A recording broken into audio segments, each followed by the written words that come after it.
Hello everyone, welcome to iPlus.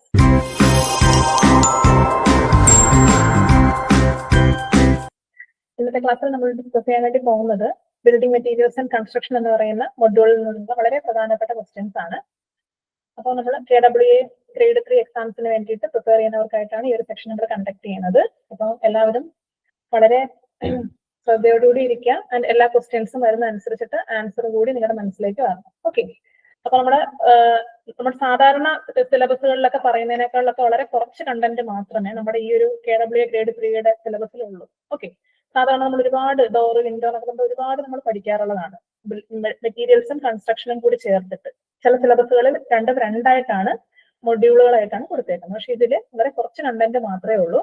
പക്ഷെ എന്നിരുന്നാൽ പോലും ചിലപ്പോൾ നമുക്ക് സിലബസിൽ നിന്നല്ലാതെയും ക്വസ്റ്റ്യൻസ് വരാം. ഓക്കെ, അതുകൊണ്ട് നിങ്ങൾ മാക്സിമം സിലബസ് കവർ ചെയ്ത് തന്നെ പഠിക്കുക, അല്ലാതെ തന്നെയുള്ള ക്വസ്റ്റ്യൻസും കൂടി വർക്ക്ഔട്ട് ചെയ്ത് നോക്കുക. ഓക്കെ, നമുക്ക് ഒന്നാമത്തെ ക്വസ്റ്റ്യനിലേക്ക് പോവാം. ഒന്നാമത്തെ question, which of the following is or are the incorrect statement about stones? Stones അല്ലെ, സ്റ്റോൺ വളരെ പ്രധാനപ്പെട്ടാണ് നമ്മുടെ എല്ലാ എക്സാമ്പിൾക്ക് ചോദിക്കുന്ന വളരെ പ്രധാനപ്പെട്ട ഒരു ടോപ്പിക് ആണ്. ആ സ്റ്റോണിന്റെ കുറെ സ്റ്റേറ്റ്മെന്റ് കൊടുത്തിട്ടുണ്ട്. ഇതിൽ ഏതാണ് ഇൻകറക്റ്റ് ആണ്, കറക്റ്റ് അല്ല ഇൻകറക്റ്റ് ആയിട്ടുള്ള സ്റ്റേറ്റ്മെന്റ് ഏതാണെന്നാണ് ക്വസ്റ്റ്യൻ. ഒന്നാമത്തെ statement, dressing of stones proves to be tedious. രണ്ടാമത്തത്, the stones of desired strength and quality are easily available at moderate rate. അടുത്തത്, the alternatives to stones, namely RCC and steel, have proved to be stronger.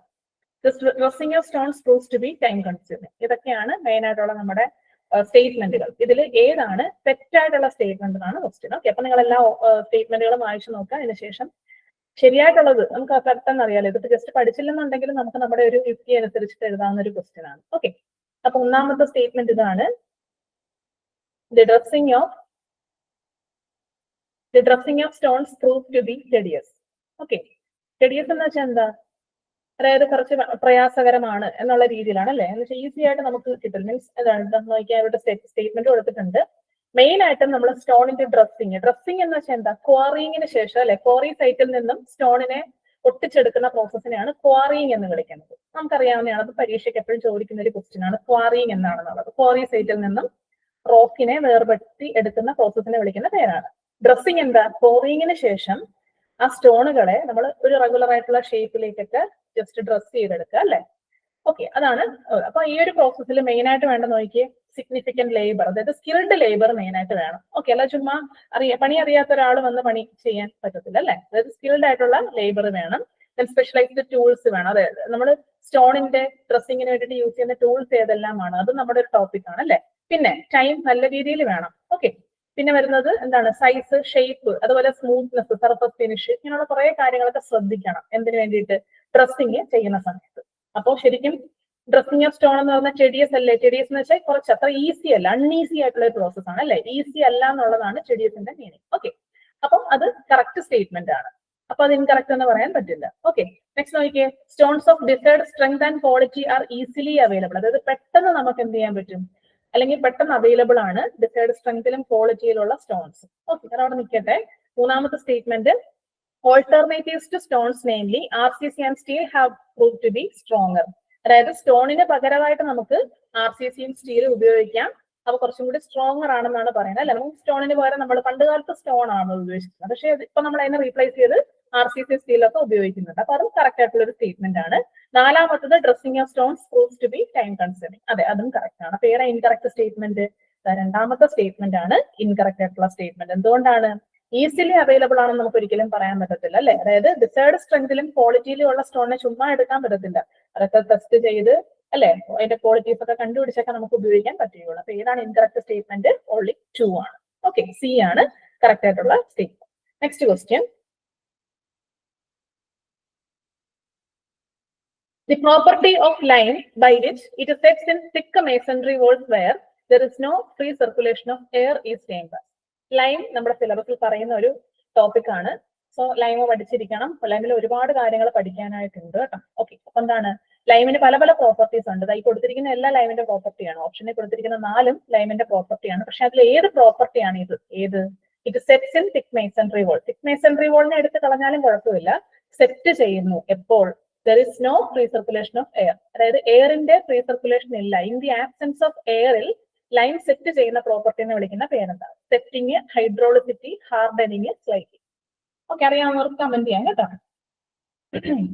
അപ്പൊ നമുക്ക് ലൈനിന് main ആയിട്ട് കുറെ properties ഉണ്ട്. നമ്മൾ line പഠിച്ചു തുടങ്ങുമ്പോൾ തന്നെ പഠിക്കുന്ന ഫസ്റ്റ് പ്രോസസ് ആണ് കാൽസിനേഷൻ എന്ന് പറയും അല്ലെ. അപ്പം ഇത് കുറെ മെക്കാനിക്കലുകാർക്ക് കുറച്ച് ഡിഫിക്കൽട്ട് ആണെന്ന് അറിയാം. അതുകൊണ്ട് തന്നെ ഞാൻ ജസ്റ്റ് ഒന്ന് പറഞ്ഞേക്കാം. കാൽസിനേഷൻ എന്ന് പറയുന്ന ഒരു പ്രോസസ് ആണ് ആദ്യമായിട്ട് നമ്മൾ ലൈൻ പഠിച്ചു തുടങ്ങുമ്പോൾ പഠിക്കുന്നത്. കാൽസിനേഷൻ എന്ന് വെച്ചാൽ എന്താണെന്ന് അറിയാമല്ലോ അല്ലെ. അതായത് ലൈം സ്റ്റോണിനെ ചൂടാക്കുന്നു. അതായത് ലൈം സ്റ്റോണിൽ നിന്നും ലൈമിനെ കിട്ടുന്ന പ്രോസസ്സിനെ വിളിക്കുന്ന പേരാണ് എന്തെന്ന് പറയുന്നത്? ലൈം സ്റ്റോൺ എന്ന് വെച്ചാൽ കാൽസ്യം കാർബണേറ്റ് ആണ്. അതിൽ നിന്നും കാൽസ്യം ഓക്സൈഡിനെ കിട്ടുന്ന പ്രോസസ്സിനെ വിളിക്കുന്ന പേരാണ് കാൽസിനേഷൻ. ഇത് പ്രീവിയസ് ഇയർ ക്വസ്റ്റ്യൻ ആണ്, എപ്പോഴും ചോദിക്കുന്ന ക്വസ്റ്റ്യൻ ആണ്. ഇനി വേറൊരു പ്രോപ്പർട്ടി എന്താന്ന് വെച്ചാൽ സ്ലൈറ്റിംഗ്. ഇതിൽ കൊടുത്തിട്ടുണ്ട് അല്ലെ, സ്ലൈറ്റിംഗ്. ഓക്കെ, പിന്നെ സെറ്റിംഗ്. ഇതൊക്കെ ലൈമിന്റെ ഓരോരോ പ്രോപ്പർട്ടീസ് ആണ്. ഓക്കെ, അപ്പൊ ഹൈഡ്രോളിസിറ്റി എന്താന്ന് പറയാം. അതിന് മുന്നായിട്ട് നോക്കുക ഹാർഡനിങ്. ഹാർഡനിങ് പ്രത്യേകിച്ചൊന്നുമില്ല, സെറ്റിംഗ് തന്നെയാണ് ആക്ച്വലി ഹാർഡനിങ് എന്ന് പറയുന്നത്. അപ്പോൾ ഈ സ്ലൈറ്റിംഗ് എന്താന്ന് വെച്ചാൽ നമ്മൾ ഈ ലൈമിലേക്ക് ക്വിക്ക് ലൈമിലേക്ക് വാട്ടറിനെ ആഡ് ചെയ്യുമ്പോൾ എന്ത് സംഭവിക്കും? ക്രാക്ക് ആവും. ഓക്കെ, അതായത് വാട്ടർ ലൈമിലേക്ക് ആഡ് ചെയ്യുന്ന പ്രോസസ്സിനെ വിളിക്കുന്ന പേരാണ് സ്ലൈറ്റിംഗ്. ആ പ്രോസസ് എന്ന് പറയാൻ പറ്റത്തില്ല. ആഡ് ചെയ്യുന്ന സമയത്ത് ഈ ലൈമിൽ ചെറിയ ചെറിയ ക്രാക്കുകൾ വീഴും.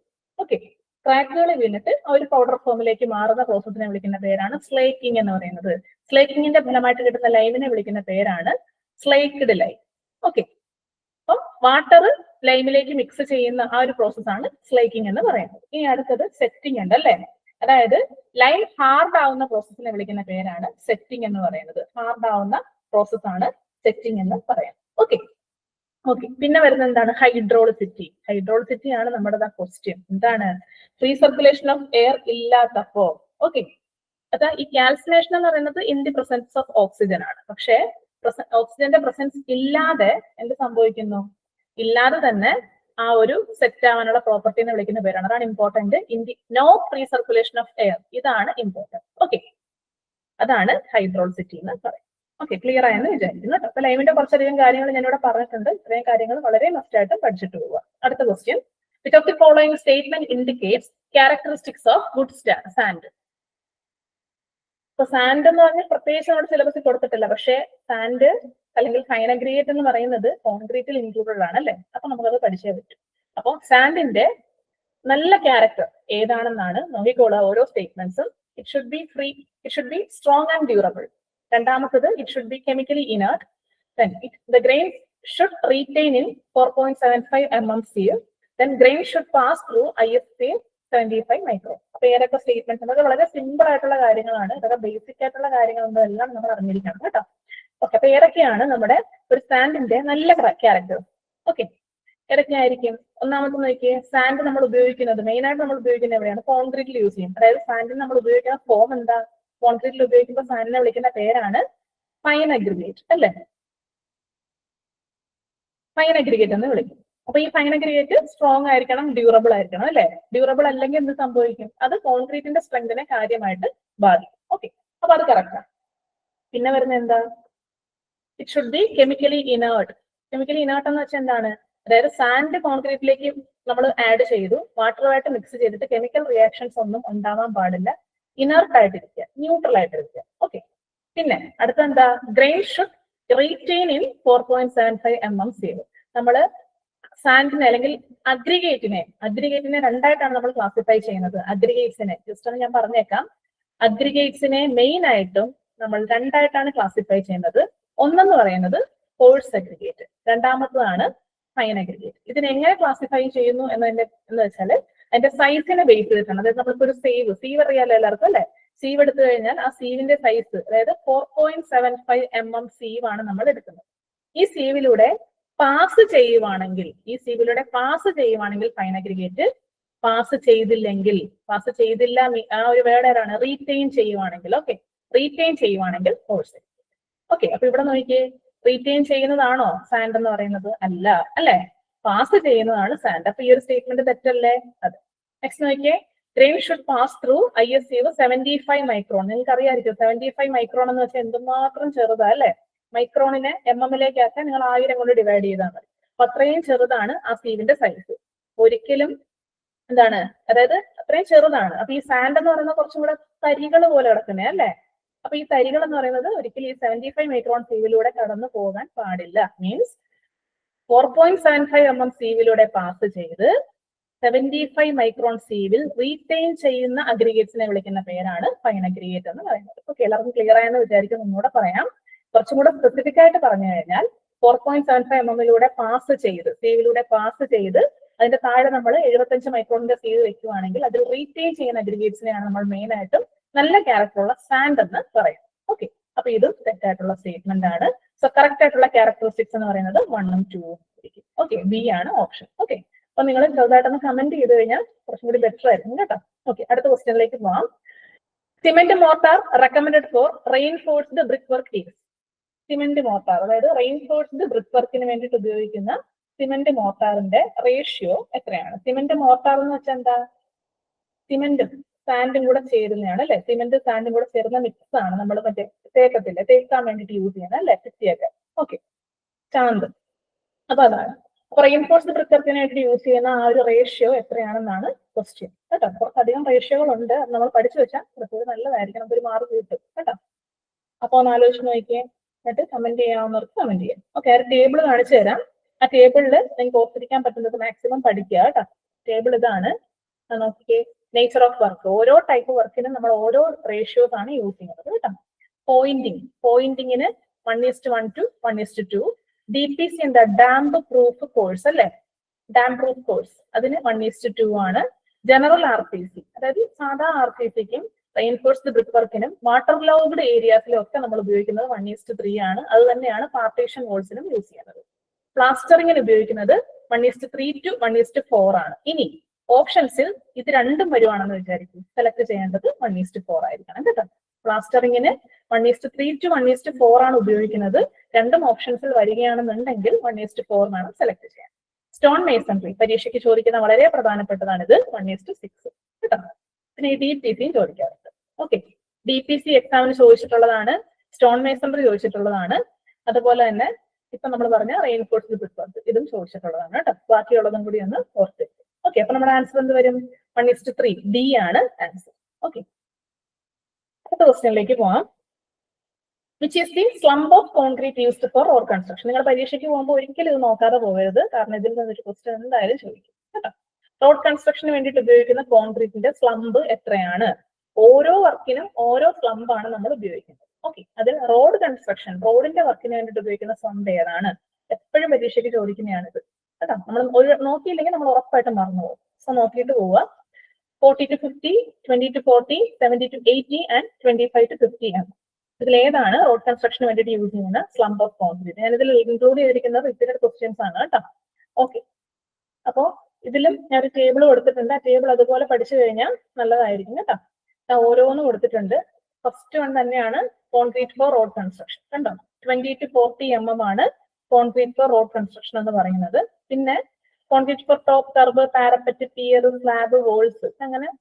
Okay, 40 to 50 mm. പിന്നെ വരുന്നത് concrete for canal lining, very very important, അതൊക്കെ എപ്പോഴും റിപ്പീറ്റഡ് ക്വസ്റ്റ്യൻ ആണ്, 70 to 80 mm.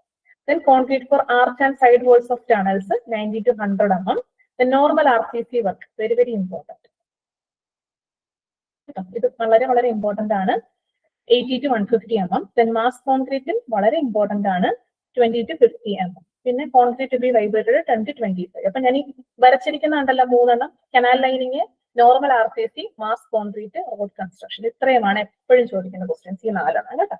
അപ്പൊ ബാക്കിയുള്ളതും കൂടെ നോക്കണം, പക്ഷേ വളരെ പ്രധാനപ്പെട്ടതാണ് ഈ 4. അത് എപ്പോഴും പരീക്ഷയ്ക്ക് ചോദിക്കുക. ഓക്കെ, ആ ഒരു കാര്യം എപ്പോഴും ഒന്ന് ശ്രദ്ധിച്ചേക്കുക, ഇത് നോക്കിയിട്ടേ പോകാവുള്ളൂ കേട്ടോ. ഓക്കെ, അപ്പൊ നമ്മുടെ ക്വസ്റ്റ്യൻ റോഡ് കൺസ്ട്രക്ഷന് വേണ്ടിയിട്ട് യൂസ് ചെയ്യുന്ന കോൺക്രീറ്റിന്റെ ആ ഒരു സ്ലംബ് വാല്യൂ എത്രയാണെന്നാണ്, 20 to 40 mm ആണ് നമുക്ക് വേണ്ടത്. ഓക്കെ, അപ്പൊ ഈ ഒരു ടേബിൾ നോക്കിയിട്ട് പോകാൻ മറക്കരുത്, ഇമ്പോർട്ടന്റ് ആണ്. ഓക്കെ, അടുത്ത question. Depression made inside the door frame to receive the door shutter is known. Okay, ഡോറിന് 2 പാർട്ടുകളാണുള്ളത് അല്ലെ, ഡോറിന്റെ ഫ്രെയിമും ഉണ്ട്, ഡോറിന്റെ ഷട്ടറും ഉണ്ട്. അപ്പൊ ഈ ഷട്ടർ ഡോറിൽ കറക്റ്റ് ആയിട്ട് ഇരിക്കാൻ വേണ്ടിയിട്ട് നമ്മൾ കൊടുക്കുന്ന ഒരു കുഴിവിനെ വിളിക്കുന്ന പേരെന്താണ്? നമ്മൾ കൈ അടക്കി വീണു അല്ലെ, ഡോറിന്റെ കൈ അടക്കി വീണു എന്ന് പറയുന്നല്ലോ ഡോർ അടച്ചപ്പോഴത്തേനും, ആ ഒരു കുഴിവിനെ വിളിക്കുന്ന പേരെന്താണ്? ഓക്കെ, ആ ഡിപ്രഷനെ വിളിക്കുന്ന പേരെന്താണെന്നാണ് question. Sill, reveal, mullion, rebate. Okay, അറിയാവുന്നവർക്ക് കമന്റ് ചെയ്യാം കേട്ടോ, തെറ്റിയാലും പ്രശ്നമൊന്നുമില്ല. ഓക്കെ, നിങ്ങൾ മാക്സിമം എനർജറ്റിക് ആയിട്ട് ഇരിക്കുക. കാരണം ഇനി ഓരോ ക്ലാസ് കഴിയുമ്പോഴും നമുക്ക് പഠിക്കേണ്ട സമയവും കുറഞ്ഞു വരുന്നതാണ്. സോ റിവിഷൻ ആയിട്ടൊക്കെ ഇതിനെ കൺസിഡർ ചെയ്യുക. ഓക്കെ, സില്ല്, റിവീല്, മൂല്യം, റിബേറ്റ്. ഓക്കെ, സില്ല് എന്താണെന്ന് നമുക്കറിയാം. ഡോറിന്റെയും വിൻഡോയുടെ ഒക്കെ, മെയിൻ ആയിട്ട് വിൻഡോയിലാണ് നമ്മൾ പറയുന്നത്. ഏറ്റവും ബോട്ടം മോസ്റ്റ് പോർഷനെ വിളിക്കുന്ന പേരാണ് സിൽ ലെവൽ എന്ന് പറയുന്നത്. ഏറ്റവും ബോട്ടം ലെവൽ, സിൽ ലെവൽ. അത് പരീക്ഷയ്ക്ക് ചോദിക്കുന്ന ക്വസ്റ്റ്യൻ ആണ്. പിന്നെ റിവീൽ ഉണ്ട്. റിവീൽ എന്ന് വെച്ചാൽ എന്താണ്? റിവീൽ ചെയ്യാൻ മീനിങ് എന്താ? റിവീൽ എന്ന് വെച്ചാൽ വെളിപ്പെടുത്തുക അല്ലെ, മീൻസ് നമുക്ക് കാണാൻ പറ്റുന്നതാണ് റിവീൽ ചെയ്യുക, അറിഞ്ഞു നിൽക്കുന്നതാണ് അല്ലെ. അപ്പൊ പുറത്തേക്ക് തള്ളി നിൽക്കുന്ന ഭാഗം റിവീൽ എന്ന് പറയും. മുല്യൻ എന്ന് വെച്ചാൽ ഇവിടെ ഞാൻ ഫിഗർ കൊടുത്തിട്ടുണ്ട്, നോക്കിക്കോളാ കണ്ടോ.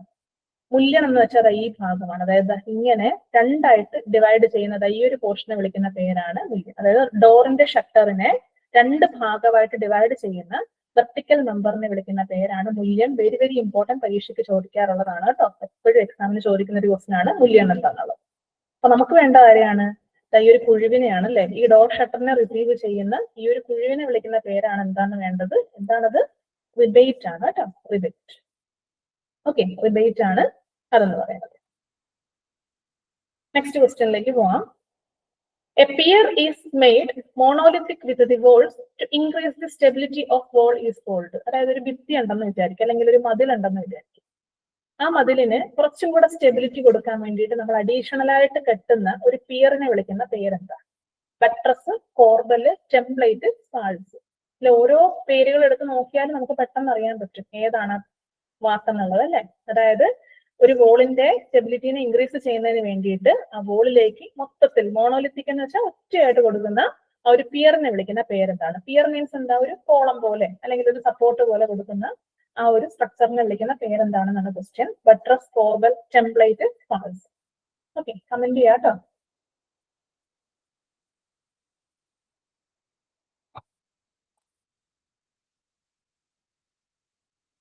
ഓക്കെ, നോക്കി, ഇതാണ് സംഭവം. നിങ്ങൾ ഇങ്ങനത്തെ കണ്ടിട്ടുണ്ടായിരിക്കുമല്ലോ അല്ലെ. വോളിനെ സപ്പോർട്ട് ചെയ്യാൻ വേണ്ടിയിട്ട് നമ്മൾ കൊടുക്കുന്ന ഈ ഒരു വോളിനെ വിളിക്കുന്ന പേരാണ് ബട്രസ് വോൾ എന്ന് പറയുന്നത് കേട്ടോ. ഓക്കെ, എനിക്ക് എന്തെങ്കിലും സംശയങ്ങൾ എന്തെങ്കിലും ഉണ്ടെങ്കിൽ കമന്റ് ചെയ്യാം കേട്ടോ, ചാറ്റ് ചെയ്യാം. ഓക്കെ, അപ്പൊ ബട്രസ് ആണ് ആൻസർ ആയിട്ട് വരുന്നത്. Next question. How to rectify if settlement of existing foundation has take place. അതായത് ഓൾറെഡി ഉള്ള ഒരു ഫൗണ്ടേഷന് സെറ്റിൽമെന്റ് മീൻസ് എന്താ? ഇരുത്തം വരിക അല്ലെ. ഫൗണ്ടേഷൻ ഇരുന്ന് പോയി അല്ലെ, നമ്മൾ പറയത്തില്ല വീട് ഇരുന്ന് പോയി. സോ അങ്ങനെ സെറ്റിൽമെന്റ് സംഭവിക്കുകയാണെന്നുണ്ടെങ്കിൽ ആ സെറ്റിൽമെന്റിന് അല്ലെങ്കിൽ ആ ഫൗണ്ടേഷന്റെ ആ ഒരു ഫോൾട്ടിനെ റിമൂവ് ചെയ്യാൻ വേണ്ടി അല്ലെങ്കിൽ നേരെയാക്കാൻ വേണ്ടി, നന്നാക്കാൻ വേണ്ടിയിട്ട് ഉപയോഗിക്കുന്ന മെത്തേഡ് ഏതാ? Single scaffolding, underpinning, timbering, raking shore. Existing ഫൗണ്ടേഷനിൽ എന്തെങ്കിലും തരത്തിലുള്ള തകരാറുകൾ സംഭവിക്കുകയാണെന്നുണ്ടെങ്കിൽ ആ ഒരു ഫൗണ്ടേഷനെ റെക്ടിഫൈ ചെയ്യുക, ആ ഒരു പ്രോബ്ലത്തിനെ റെക്ടിഫൈ ചെയ്യുക, അതിന് വേണ്ടിയിട്ട് യൂസ് ചെയ്യുന്ന മെത്തേഡ് ഏതാണ്? Single scaffolding, underpinning, timbering, raking shore. ഇതെല്ലാം വളരെ റീസെന്റ് ആയിട്ട് നമ്മുടെ PSC എക്സാമിന് ചോദിച്ചിട്ടുള്ള ക്വസ്റ്റ്യൻസ് ആണ് കംപ്ലീറ്റ് കേട്ടോ. ഏതാണ് ക്വസ്റ്റ്യൻ? ഏതാണ് ആൻസർ വരുന്നത്? ആൻസർ വരുന്നത് സിംഗിൾ സ്കഫോൾഡിംഗ്. സ്കഫോൾഡിംഗ് എന്തിനാ യൂസ് ചെയ്യുന്നത്?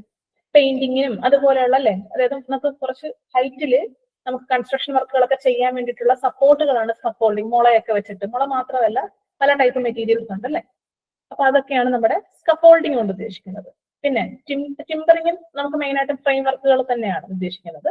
ബ്രേക്കിംഗ് ഷോർ സപ്പോർട്ട് കൊടുക്കാൻ വേണ്ടിയിട്ട് നമ്മൾ യൂസ് ചെയ്യുന്നതാണ്. ഓക്കെ, പിന്നെ വരുന്നത് അണ്ടർപിന്നിംഗ് ആണ്. സോ എപ്പോഴും ഓർക്കുക, ഫൗണ്ടേഷൻ റിലേറ്റ് ചെയ്ത് വരുന്നത് അണ്ടർപിന്നിംഗ് ആയിരിക്കും. ഓക്കെ, ഒരു എക്സിസ്റ്റിംഗ് ഫൗണ്ടേഷനിൽ എന്തെങ്കിലും തകരാറുകൾ ഉണ്ടായി കഴിഞ്ഞാൽ അതിന്റെ റെക്ടിഫിക്കേഷനോ അതിന്റെ റിപ്പയർ വർക്കിനോ വേണ്ടിയിട്ട് നമ്മൾ യൂസ് ചെയ്യുന്നത് അണ്ടർപിന്നിംഗ് മെത്തേഡ് ആണ്.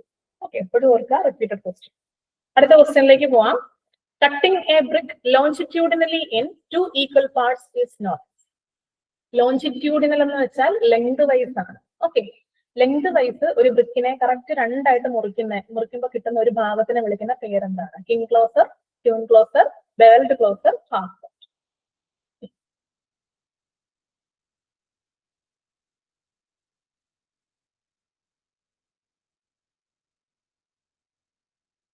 ഞാൻ കുറച്ച് ഫിഗേഴ്സ് ഇവിടെ കാണിച്ചിട്ടുണ്ട്. ഇപ്പോൾ ഇതാണ് ഫുൾ ബ്രിക്ക് എങ്കിൽ ഓക്കെ, ഇതിന് നമ്മൾ കറക്റ്റ് രണ്ടായിട്ട് ഇങ്ങനെ കട്ട് ചെയ്യുന്നതാണ് ഇത്. ഓക്കെ, അതിലൊരു ഭാഗത്തിനെ വിളിക്കുന്ന പേരാണ് ക്യൂൻ ക്ലോസർ എന്ന് പറയുന്നത്. ഇതിൽ മെയിൻ ആയിട്ട് പഠിക്കേണ്ടത് ഒന്നിതാണ് queen closer. Okay okay, queen closer. രണ്ടാമത്തത് കിങ് ക്ലോസർ. വളരെ വളരെ ഇമ്പോർട്ടന്റ് ആണ്. ഓക്കെ, അതായത് വിഡ്ത്തിന്റെ പകുതിയും ലെങ്തിന്റെ പകുതിയും കൂടി ജോയിൻ ചെയ്ത് കഴിഞ്ഞാൽ ഈ ഒരു ട്രയാങ്കുലാർ പോർഷൻ കിട്ടും. ഈ ട്രയാങ്കുലാർ പോർഷനെ, ട്രയാങ്കുലാർ പീസിനെ വിളിക്കുന്ന പേരാണ് കിങ് ക്ലോസർ. അടുത്തത് ബെവൽഡ് ക്ലോസർ. എന്താ നോക്കിയ ബെവൽഡ് ക്ലോസർ? ബെവൽഡ് എന്ന് വെച്ചാൽ എന്താ? ചരിച്ച്, അല്ലെ? ചരിഞ്ഞിരിക്കുക. മീൻസ് വിഡ്ത്തിന്റെ പകുതിയും ലെങ്തിന്റെ ഫുൾ ലെങ്തും. ഓക്കെ, അങ്ങനെ തന്നെയാണ് ക്വസ്റ്റ്യൻ വരുന്നത് കേട്ടോ. വിഡ്ത്തിന്റെ പകുതിയും ഫുൾ ലെങ്തും ഇൻക്ലൂഡ് ആയിട്ടുള്ള ബ്രിക്ക് പീസിനെ വിളിക്കുന്ന പേരെന്താണ്? Bevelled closer. മീറ്റേഡ് എന്ന് വെച്ചാൽ ഇതുപോലെ തന്നെ ആംഗിൾ വെച്ചിട്ട് പറയുന്നതാണ്. 45 ഡിഗ്രി ടു 60 ഡിഗ്രി ഒരു ഭാഗം മുറിച്ചെടുക്കുന്നു. അതാണ് മീറ്റേഡ് ക്ലോസർ. ഇനി ബാറ്റ് ഉണ്ട് അല്ലെ? ബാറ്റ്. ബാറ്റ് എന്ന് വെച്ചാൽ പ്രത്യേകിച്ച് ഒന്നുമില്ല, ഒരു ബ്രിക്കിനെ ക്രോസ് ആയിട്ട് കട്ട് ചെയ്യുക. മനസ്സിലായല്ലോ? പെർപെൻഡിക്കുലർ ആയിട്ട് കട്ട് ചെയ്യുക. ലെങ്തിന് പെർപെൻഡിക്കുലർ ആയിട്ട് കട്ട് ചെയ്യുന്ന പീസുകളെ വിളിക്കുന്ന പേരാണ് ബാറ്റ്സ് എന്ന് പറയുന്നത്. ഓക്കെ, ക്ലിയർ ആയെന്ന് വിചാരിക്കുന്നു. ക്യൂൻ ക്ലോസർ 2 ഈക്വൽ ഹാഫ്സ് ആയിട്ട് നീളത്തിൽ മുറിക്കുന്നതിന്. കിങ് ക്ലോസർ ഞാൻ വട്ടം ഇട്ടിരിക്കുന്നത് നോക്കുക. കിങ് ക്ലോസർ ട്രയാങ്കുലർ ആയിട്ട് നമ്മൾ മുറിച്ചെടുക്കുക. ബെവൽഡ് ക്ലോസറും ട്രയാങ്കിൾ തന്നെയാണ്, പക്ഷെ എന്താ വ്യത്യാസം? കിങ് ക്ലോസർ പകുതി ലെങ്ത് ആണെങ്കിൽ ബെവൽഡ് ക്ലോസർ ഫുൾ ലെങ്ത് ആണ്. ഓക്കെ, പിന്നെ മീറ്റേഡ് ക്ലോസർ ആണ്. മീറ്റേഡ് എന്ന് പറയുമ്പോൾ തന്നെ ഒരു പെർട്ടിക്കുലർ ആംഗിളിലാണ് നമ്മൾ മുറിക്കുന്നത്. പിന്നെ ബാറ്റ്സ് ചെറിയ ചെറിയ പീസുകളായിട്ട് റൈറ്റ് ആംഗിൾ ആയിട്ട് മുറിച്ചെടുക്കുന്നത് കേട്ടോ. അപ്പം ഇനി അതൊന്നും പോവില്ലെന്ന് വിചാരിക്കുന്നു. സോ ആൻസർ വരുന്ന ഏതാണ്? ലോഞ്ചിറ്റ്യൂഡിനലി 2 ഈക്വൽ പാർട്സ് ആയിട്ട് മുറിക്കുന്നതിനെ വിളിക്കുന്ന പേരാണ് ക്യൂൻ ക്ലോസർ. ഓക്കെ, ക്ലിയർ ആയി എന്ന് വിചാരിക്കുന്നു കേട്ടോ. തെറ്റിയാലും പ്രശ്നമൊന്നുമില്ല. അടുത്ത ക്വസ്റ്റ്യനിലേക്ക് പോവാം. Inclined support provided to an unsafe existing structure externally is called. അതായത് ഓൾറെഡി എക്സിസ്റ്റിംഗ് ആയിട്ടുള്ള ഒരു സ്ട്രക്ചർ ആണ്, അതിപ്പോ അൺസേഫ് ആണെന്ന് വിചാരിക്കുക. അപ്പോൾ അതിനൊരു സപ്പോർട്ട് കൊടുക്കാൻ വേണ്ടിയിട്ട് നമ്മൾ കൊടുക്കുന്നത്, ഓക്കെ, അൺസേഫ് സ്ട്രക്ചേഴ്സിന് വേണ്ടിയിട്ട്, അൺസേഫ് ആയിട്ടുള്ള എക്സിസ്റ്റിംഗ് സ്ട്രക്ചേഴ്സിന് വേണ്ടിയിട്ട് നമ്മൾ സപ്പോർട്ട് കൊടുക്കുന്നുണ്ടെങ്കിൽ അവയെ വിളിക്കുന്നത് അണ്ടർപിന്നിങ്. എന്തെന്നാ പറഞ്ഞത്?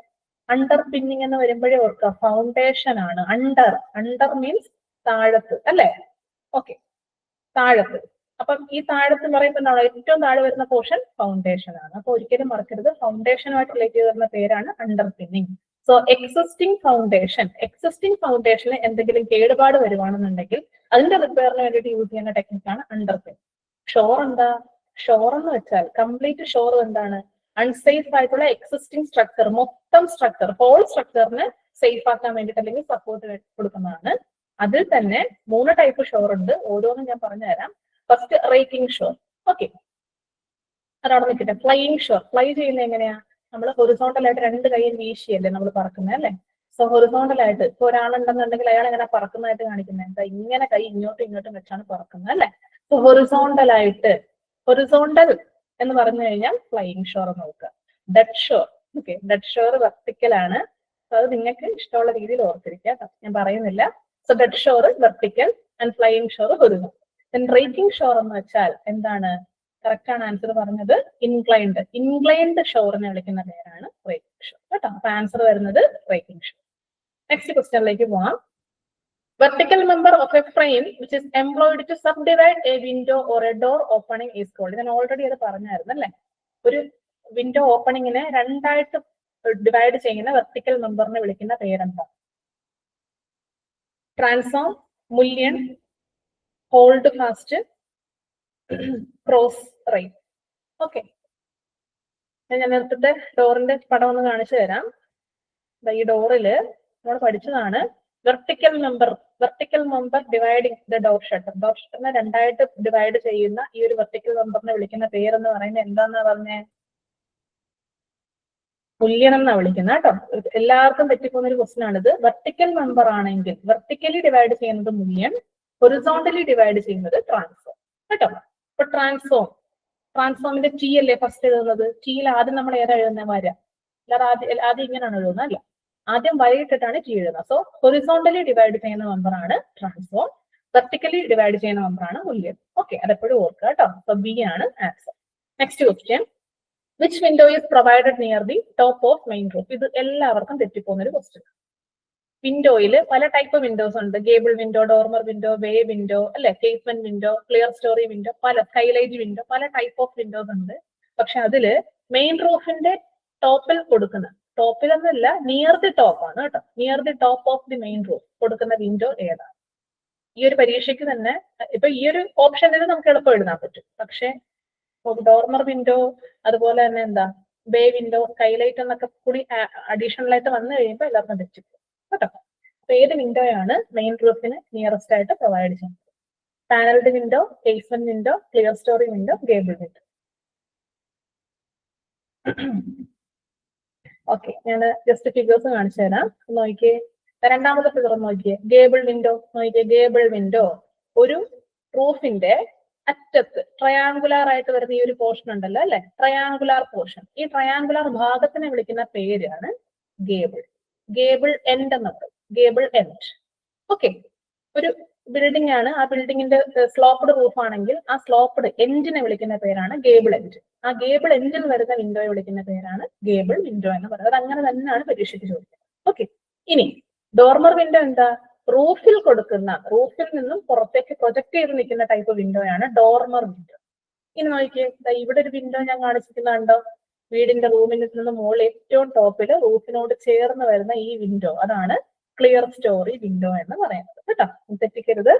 ഗേബിൾ വിൻഡോ ഗേബിൾ എൻഡിലാണ് കൊടുക്കുന്നത്. ക്ലിയർ സ്റ്റോറി വിൻഡോ നമ്മുടെ റൂഫ് ടോപ്പിന് നിയർ ബൈ ആയിട്ടാണ് നമ്മൾ കൊടുക്കുന്നത്. ഓക്കെ, അപ്പൊ ക്ലിയർ സ്റ്റോറി വിൻഡോ ആണ് ആൻസർ ആയിട്ട് വരുന്നത്. അടുത്ത ക്വസ്റ്റ്യനിലേക്ക് പോവാം. ഓക്കെ, ഇതൊന്ന് നോക്കിയേ. What is the weight per metre of 12 mm diameter round bar? Okay, actually ഇത് നമ്മുടെ ഈ ഒരു ഭാഗത്ത്, അതായത് ബിൽഡിംഗ് കൺസ്ട്രക്ഷനിൽ വരുമോന്ന് ചോദിച്ചു കഴിഞ്ഞാൽ നമുക്ക് പറയാനൊക്കത്തില്ല ഉറപ്പിച്ചല്ലേ. പക്ഷെ നമ്മുടെ എസ്റ്റിമേഷനിലും വരുന്ന ഒരു ക്വസ്റ്റ്യൻ ആണ്, കോമൺ ആയിട്ട് വരുന്ന ഒരു ക്വസ്റ്റ്യൻ ആണ്. ഓക്കെ, അപ്പൊ ഒന്ന് നോക്കിയേ. പിന്നെ സ്റ്റീലിൽ നിന്ന് മെയിൻ ആയിട്ട് വരുന്നതാണ് അല്ലെ, ബിൽഡിംഗ് മെറ്റീരിയൽസിൽ സ്റ്റീലിൽ വരുന്ന ഒരു ക്വസ്റ്റ്യൻ ആണിത്. What is the weight per metre of 12 mm diameter round bar? എങ്ങനെ കണ്ടുപിടിക്കും? What is the weight per meter of 12 mm diameter of round bar? ഒരു റൗണ്ട് ബാറിന്റെ 12 mm ഡയമീറ്റർ ആണെങ്കിൽ വെയിറ്റ് പെർ മീറ്റർ കണ്ടുപിടിക്കാൻ വേണ്ടിയിട്ട് ഒരു ഇക്വേഷൻ ഉണ്ട്. എങ്ങനെയാണ്? d²a/162 ആണ് ഇക്വേഷൻ. d²/162. d എന്ന് വെച്ചാൽ ഡയമീറ്റർ ഓഫ് ദി ബാർ ആണ്. സോ 12 × 12/162 എന്ന് കിട്ടും കേട്ടോ. അപ്പൊ പരീക്ഷയ്ക്ക് ഇരിക്കുമ്പോൾ നമുക്ക് കാൽക്കുലേഷൻ ചെയ്യാൻ പ്രശ്നമാണെങ്കിൽ നോക്കുക. 12 144 ആണ്, അതേ ബൈ 162 എന്ന് വരും. ഓക്കെ, പകുതി വെച്ചിട്ട് നോക്കാലോ അല്ലെ. 72/81 എന്ന് വരും. മനസ്സിലാവുന്നുണ്ടല്ലോ. ഇനി ഇത് രണ്ടിനെ 9 കൊണ്ട് ഡിവൈഡ് ചെയ്ത് കഴിഞ്ഞാൽ 98 72 91 99 81. സോ ഇങ്ങനെ വരും. 8/9 എത്രയാ? ചെയ്ത് നോക്കുക. 0.8888 ഇങ്ങനെ കണ്ടിന്യൂ ചെയ്ത് പോകും. സോ നമുക്ക് എഴുതാം 0.89 കിലോഗ്രാം പെർ മീറ്റർ ആണ് ആൻസർ ആയിട്ട് വരുന്നത് കേട്ടോ. ഓക്കെ, അടുത്ത ക്വസ്റ്റ്യനിലേക്ക് പോവാം. The triangular upper part of a wall formed at the end of a pitched roof. ഇത് എല്ലാവർക്കും ക്ലിയർ ആയെന്ന് വിചാരിക്കുന്നു കേട്ടോ. എന്തെങ്കിലും ബുദ്ധിമുട്ടുണ്ടെങ്കിൽ ചോദിക്കാം. ഓക്കെ, വെയിറ്റ് പെർ മീറ്റർ ഒക്കെ എല്ലാ പരീക്ഷയ്ക്കും ചോദിക്കുന്ന ഒരു ക്വസ്റ്റ്യൻ ആണ്. എസ്റ്റിമേഷന്റെ ഭാഗത്തു നിന്നും വരാറുണ്ട്, ബിൽഡിംഗ് കൺസ്ട്രക്ഷന്റെ ഭാഗത്തു നിന്നും വരാറുണ്ട്. സോ d²/162 ആണ് ഇക്വേഷൻ. d എന്ന് വെച്ചാൽ ഡയമീറ്റർ ആണ്. പ്രത്യേകിച്ച് ഒന്നുമില്ല, സബ്സ്റ്റിറ്റ്യൂട്ട് ചെയ്യുക, കണ്ടുപിടിക്കുക, എത്രയോ. പിന്നെ നിങ്ങളുടെ ടെക്സ്റ്റ് ബുക്കിൽ ഓരോ ബാറിന്റെയും ഡയമീറ്റർ ആൻഡ് അതിന്റെ കിലോ വെയിറ്റ് പെർ മീറ്റർ ഇങ്ങനെ ടേബിൾ ആയിട്ട് കൊടുത്തിട്ടുണ്ട്. അതൊന്നും കാണാതൊന്നും ഒരിക്കലും പഠിക്കരുത്. ജസ്റ്റ് ഈ ഒരു ഇക്വേഷൻ മാത്രം പഠിച്ചാൽ മതി, എല്ലാം നമുക്ക് കണ്ടുപിടിക്കാൻ പറ്റും കേട്ടോ. ഓക്കെ, അടുത്ത question. The triangular upper part of a wall formed at the end of a pitched roof is called. Pitched റൂഫിന്റെ എൻഡിൽ കൊടുക്കുന്ന ആ ഒരു ട്രയാങ്കുലർ അപ്പർ പാർട്ടിനെ വിളിക്കുന്ന പേരെന്താണ്? കുറച്ച് മുന്നേ ഞാൻ പറഞ്ഞതാണ്, ഓർമ്മയുണ്ടെന്നുണ്ടെങ്കിൽ കമന്റ് ചെയ്യാം. ഗേബിള്, വാലി, ഈവ്സ്, ക്ലീറ്റ്. ഓക്കെ, ഒരു പിച്ച്ഡ് റൂഫ് എന്ന് വെച്ചാൽ എന്താ? സ്ലോപ്ഡ് റൂഫ് അല്ലെ. അതിന്റെ എൻഡിൽ വരുന്ന ട്രയാങ്കുലർ പോർഷനെ വിളിക്കുന്ന പേരെന്താ? Gable, valley, eaves, cleat. അതെ, കറക്റ്റ് ആയിട്ടുള്ള ആൻസർ ആണ് ഗേബിൾ ആണ് കേട്ടോ. ഇതൊക്കെ പരീക്ഷയ്ക്ക് എപ്പോഴും ചോദിക്കും. നിങ്ങൾ നിസ്സാരം എന്ന് പറഞ്ഞിട്ട് തള്ളിക്കളയരുത് കേട്ടോ. അതൊക്കെ പരീക്ഷയ്ക്ക് എപ്പോഴും ചോദിക്കുന്ന ക്വസ്റ്റ്യൻ തന്നെയാണ്. അടുത്ത question. Inner curve of an arch is called. കാരണം റൂഫ് നമ്മുടെ സിലബസിൽ വരുന്ന ഒരു ടോപ്പിക് ആണ്, അതുകൊണ്ട് തന്നെ ആർച്ച് വരാൻ സാധ്യതയുണ്ട് കേട്ടോ. Inner curve of an arch is called. ഒരു ആർച്ചിന്റെ ഇന്നർ കർവിനെ വിളിക്കുന്ന പേരെന്താണ്? എപ്പോഴും ശ്രദ്ധിക്കുക, ഒരു ആർച്ചിന്റെ ഇന്നർ വെച്ചിട്ട് വരുന്ന രണ്ട് പേരുകളുണ്ട്. ഒന്ന് ഇന്നർ കർവ്, അതാണ് ഈ ക്വസ്റ്റ്യൻ. രണ്ടാമത്തത് ഇന്നർ സർഫസ്. രണ്ടും കൂടെ മാറിപ്പോകരുത്. ഇന്നർ കർവും ചോദിക്കാറുണ്ട്, ഇന്നർ സർഫസും ചോദിക്കാറുണ്ട്, രണ്ടും രണ്ടാം. Okay, soffit, extrados, intrados, haunch. അറിയാവുന്നവർക്ക് കമന്റ് ചെയ്യാം. ആർച്ചിന്റെ ഇന്നർ കർവിനെ വിളിക്കുന്ന പേരെന്താണ്? ഞാൻ ആർച്ചിന്റെ ഫിഗർ കാണിച്ചു തരാം. ഇതാണ് നമ്മുടെ ഒരു സാധാ ഒരു ആർച്ച്. ഓക്കെ, കറക്റ്റ് ആണ്. ഓക്കെ, ഇതാണ് നമ്മുടെ ആർച്ചിന്റെ ഒരു ഫിഗർ. ഇതിൽ എല്ലാ ടേംസും കൊടുത്തിട്ടില്ല, വളരെ പ്രധാനപ്പെട്ട ടേമുകൾ മാത്രമേ കൊടുത്തിട്ടുള്ളൂ. ജസ്റ്റ് ഞാൻ എല്ലാം ഒന്ന് പറഞ്ഞേക്കാം. ഈ ആർച്ചിനെ ഫോം ചെയ്യുന്ന ഓരോ കട്ടയ്ക്കും, കട്ട മീൻസ് ബ്രിക്കിനെ വിളിക്കുന്ന പേരാണ് പോർഷ്യർ. നിങ്ങൾ ഇതിനെ എങ്ങനെയാണോ ഉച്ചരിക്കുന്നത് ആ രീതിയിൽ തന്നെ പഠിക്കുക. പോർഷ്യർ എന്ന് വിളിക്കും.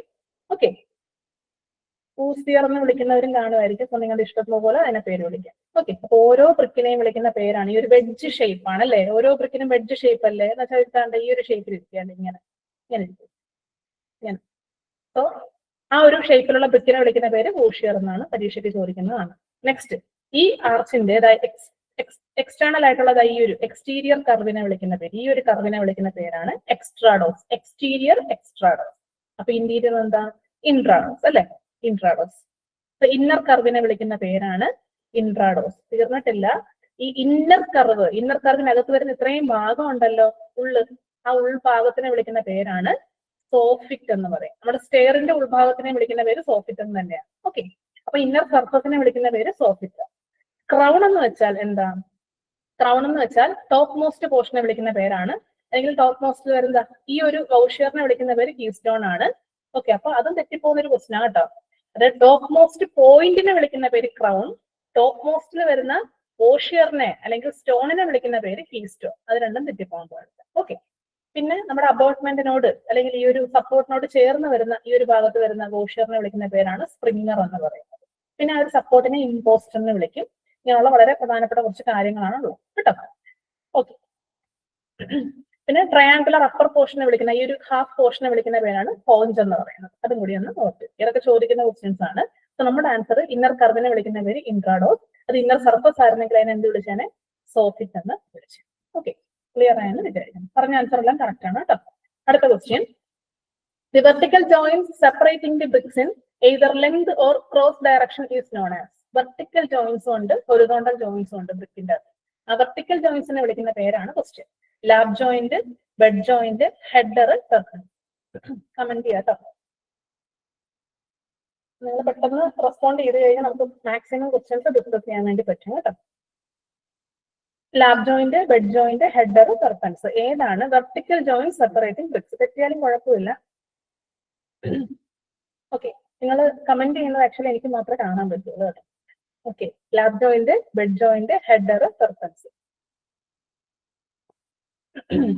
ഞാൻ കാണിച്ചു തരാം. ഇതാണ് നമ്മുടെ ഒരു ബ്രിക്ക് മേസൺറിയുടെ സ്ട്രക്ചർ അല്ലെ. ഈ ബ്രിക്ക് മേസൺറിയിൽ ഇതിപ്പോ ഏത് കോഴ്സാ? സ്ട്രക്ചർ കോഴ്സ് ആണ് അല്ലെ. ലെങ്ത് വൈസ് ഇങ്ങനെ നീളത്തിൽ അറേഞ്ച് ചെയ്ത് വെച്ചിരിക്കുന്ന കോഴ്സിനെ വിളിക്കുന്ന പേരാണ് സ്ട്രക്ചർ കോഴ്സ്. ഓക്കെ, ആ സ്ട്രക്ചർ കോഴ്സിൽ നോക്കിയേ, ഈ ഹൊറിസോണ്ടൽ ലെയറിനെ വിളിക്കുന്ന പേരാണ് ബെഡ് അല്ലെങ്കിൽ ബെഡ് ജോയിന്റ് എന്ന് പറയും. ഹൊറിസോണ്ടലി കണ്ടോ, ആ ബെഡ് ജോയിന്റ് ആണ്, ഓരോന്നും ബെഡ് ജോയിന്റ്.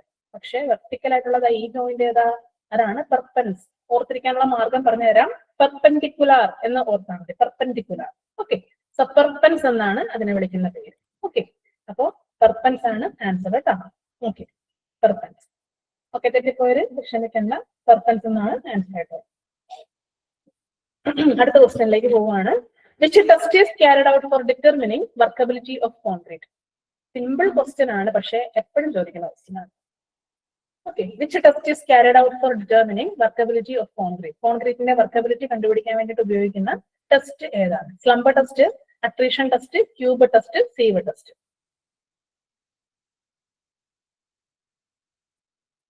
ക്യാമറ കമന്റ് ചെയ്യാം.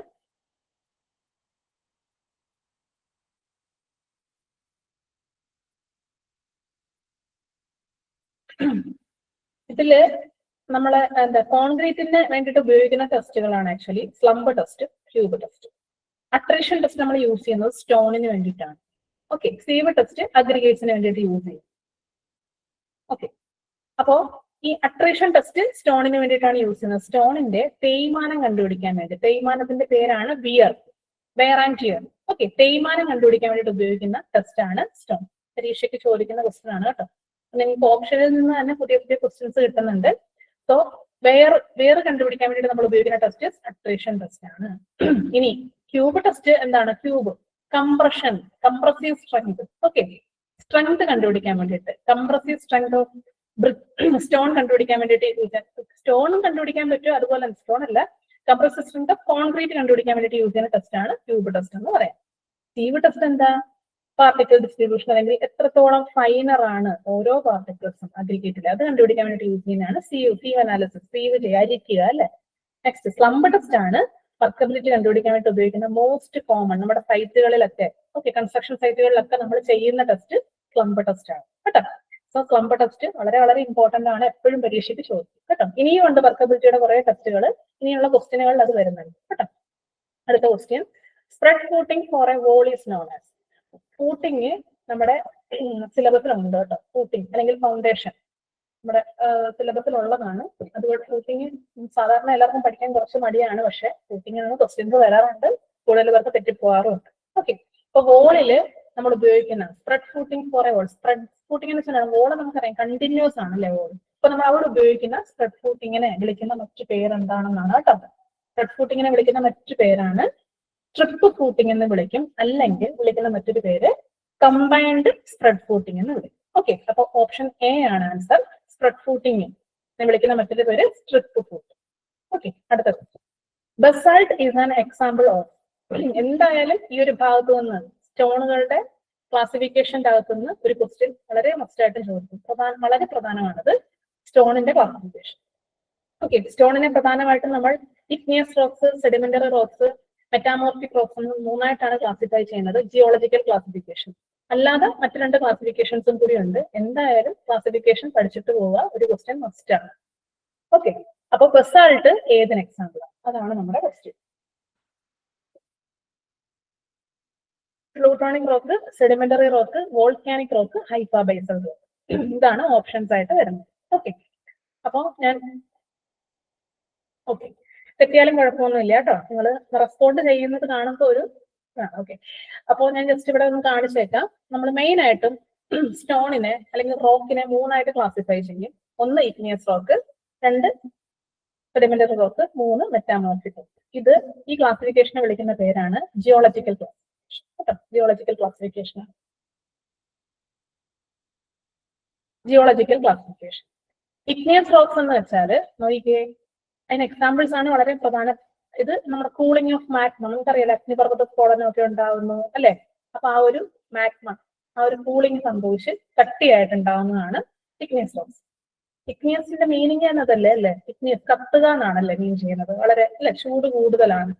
ഓക്കെ, അപ്പൊ granite, pegmatite, dolerite, trap and basalt. നിങ്ങൾക്ക് ഈ പെഗ്മറ്റൈറ്റ് ഒക്കെ ഓർത്തിരിക്കാൻ വയ്യുന്നുണ്ടെങ്കിൽ granite, dolerite, trap and basalt ഈ നാലെണ്ണം ഫസ്റ്റ് ആയിട്ട് പഠിക്കും കേട്ടോ. Granite, dolerite, trap and basalt. Pegmatite ഉണ്ട്, ഇത്രയും മാത്രമല്ല ഇനി ഒരുപാടുണ്ട് കേട്ടോ, ഒരുപാട് പേരുകളുണ്ട്. പക്ഷെ എപ്പോഴും പരീക്ഷയ്ക്ക് ചോദിക്കാറുള്ളത് ഗ്രാനൈറ്റും ഡോളറൈറ്റും ട്രാപ്പും ബസാൾട്ടും ആണ്. അടുത്ത രണ്ടാമത്തത് സെഡിമെന്ററി റോക്ക് ആണ്. സെഡിമെന്റേഷൻ എന്ന് വെച്ചാൽ അടിഞ്ഞുകൂടി കട്ടിയായിട്ടുണ്ടാകുന്നതാണ് സെഡിമെന്ററി റോക്ക്. ഓക്കെ, അതിൽ വരുന്നത് സാൻഡ്സ്റ്റോൺ, ലൈംസ്റ്റോൺ, ജിപ്സം, ഷെയില്, ഗ്രാവൽ ഒക്കെയാണ്. ഇനി ഇതിനെ പഠിക്കാൻ വേണ്ടി ഞാൻ ഒരു കോഡ് പറഞ്ഞുതരാം. SGL ഇങ്ങനെ പഠിച്ചാൽ നിങ്ങൾക്ക് ഇഷ്ടമുണ്ടെങ്കിൽ അഡോപ്റ്റ് ചെയ്താൽ ആദ്യമായിട്ട് എഴുതെടുത്താൽ മതി. SGL sandstone, gypsum, shale, gravel, limestone. അടുത്തത് മെറ്റാമോർഫിക് റോക്സിന് example slate, gneiss, marble, quartzite, laterite. ഇതിന് കോഡ് SGLMQ. അപ്പൊ നിങ്ങൾക്ക് ഇഷ്ടമുണ്ടെങ്കിൽ മാത്രം ഈ രീതിയിൽ പഠിക്കുക, നിങ്ങളുടേതായുള്ള രീതിയിൽ പഠിച്ചാലും കുഴപ്പമില്ല. Slate, gneiss, laterite, marble, quartzite. Okay, അപ്പൊ ഇതാണ് നമ്മുടെ മെയിൻ ആയിട്ടുള്ള എക്സാമ്പിൾസ്, വളരെ ഇമ്പോർട്ടന്റ് ആണ് എക്സാമ്പിൾസ് കേട്ടോ. Sedimentary rock, metamorphic rock. അപ്പൊ നമുക്കിനി പഠിക്കാനുള്ള basalt is an example of ആണ് അല്ലെ. ഏതിന് എക്സാമ്പിൾ ആണ് ബസാൾട്ട്? ഇഗ്നിയസ് റോക്കിന് എക്സാമ്പിൾ ആണ് ബസാൾട്ട്. പക്ഷെ ഇഗ്നിയസ് റോക്ക് എന്ന് പറയുന്നത് നമ്മുടെ ഓപ്ഷനിൽ ഇല്ല അല്ലെ. ഇഗ്നിയസ് ഇല്ല, വേറെ എന്തൊക്കെയോ ഉണ്ട്. അപ്പൊ നോക്കിക്കോളുക, ഇഗ്നിയസ് റോക്കിനെ വീണ്ടും നമുക്ക് മൂന്നായിട്ട് ക്ലാസിഫൈ ചെയ്യാം. Plutonic rock, hypabyssal rock, volcanic rock. Volcanoes എന്ന് നിങ്ങൾ കേട്ടിട്ടുണ്ടായിരിക്കും ചിലപ്പോൾ അല്ലെ. വോൾക്കാനോസ് എന്ന് വെച്ചാൽ സർഫസിൽ ഫോം ചെയ്യുന്നതാണ്. എർത്ത് സർഫസിൽ ഉണ്ടാവുന്നതാണ് വോൾക്കാനിക് റോക്സ്. ഹൈപ്പാബൈസല് ഇടയിൽ ഉണ്ടാവുന്നത്. ഏറ്റവും ഡെപ്തിൽ ഉണ്ടാവുന്നത് പ്ലൂട്ടോണിക് റോക്സ് കേട്ടോ. ഏറ്റവും ഡെപ്തിൽ ഉണ്ടാവുന്നത്, അതിന് മുകളിൽ ഹൈപ്പാബൈസല്, അതിന് മുകളിൽ വോൾക്കാനിക്, സർഫസിൽ വോൾക്കാനിക് റോക്സ്. ഓക്കെ, അപ്പൊ ഞാൻ നേരത്തെ ഓർഡർ പറഞ്ഞില്ലേ ഇഗ്നിയസ് റോക്സിന്റെ? Granite, dolerite, trap and basalt. നോക്കിക്കേ, first one granite, then dolerite, trap and basalt. ഈ ഒരു ഓർഡർ പഠിച്ചാൽ ഓക്കെ. ഇഗ്നിയസ് റോക്സിന്റെ മൊത്തം ക്ലാസിഫിക്കേഷൻ അല്ലെങ്കിൽ എക്സാമ്പിൾ ആണ് granite, dolerite, basalt and trap. ഇതിൽ പ്ലൂട്ടോണിക് ആണ് granite, hypabyssal dolerite, volcanic, basalt and trap. Okay, ഈ ഒരു രീതിയിൽ പഠിച്ചു കഴിഞ്ഞാൽ ഓർത്തിരിക്കാൻ വേണ്ടി പറ്റും. സോ ആൻസർ ഏതാണ് വരുന്നത്? ബസാൾട്ട്. ബസാൾട്ട് ഏതിന് എക്സാമ്പിൾ ആണെന്നാ പറഞ്ഞേ? ഓക്കെ, നോക്കിക്കേ.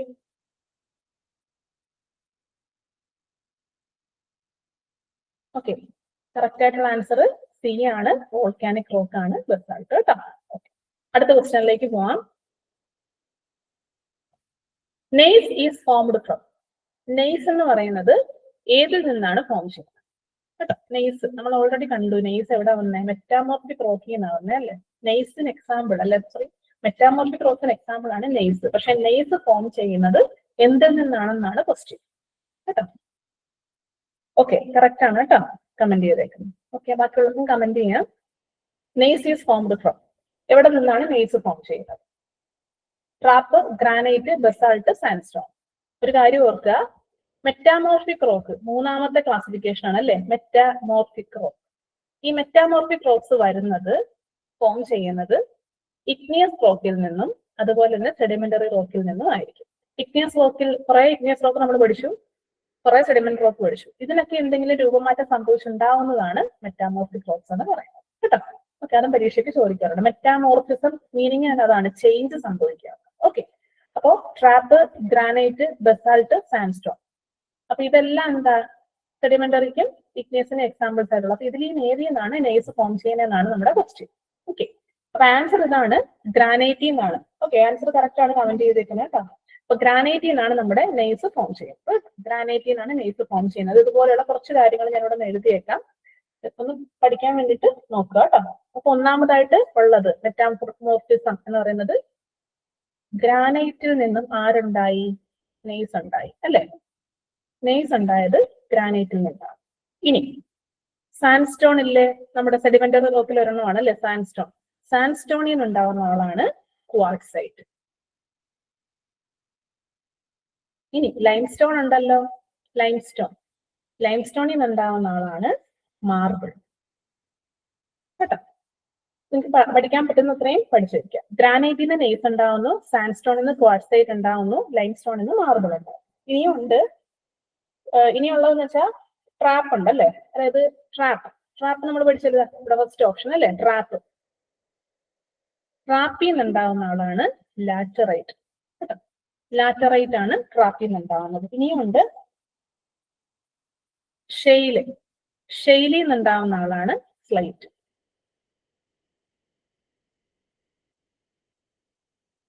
നോക്കിയേ, സ്ലൈറ്റ്, ഗ്നൈസ്, ലാറ്ററൈറ്റ്, മാർബിള്, ക്വാർട്സൈറ്റ്, ഇത്രയുമാണ് നമ്മൾ മെറ്റാമോർഫിക് റോക്സിന് എക്സാമ്പിൾ ആയിട്ട് പഠിച്ചു.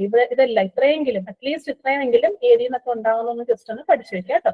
G granite, gneiss, SS shale, slate, പിന്നെ ബാക്കി ലൈംസ്റ്റോൺ, മാർബിൾ ആണ്. അത് നിങ്ങൾ മസ്റ്റ് ആയിട്ട് ഓർത്തിരിക്കണം, കാരണം മാർബിൾ ഒക്കെ നമുക്ക് വളരെ പ്രധാനമായിട്ട് നമ്മൾ യൂസ് ചെയ്യുന്നതാണ് അല്ലെ. ലൈംസ്റ്റോണിൽ നിന്ന് മാർബിൾ ഉണ്ടാവുന്നു, സാൻഡ്സ്റ്റോൺ, ക്വാർട്സൈറ്റ്, ട്രാപ്പ്, ലാറ്ററൈറ്റ്, ഇത്ര ഈ ഒരു 5 എണ്ണമെങ്കിലും പഠിച്ചു വെക്കാം കേട്ടോ.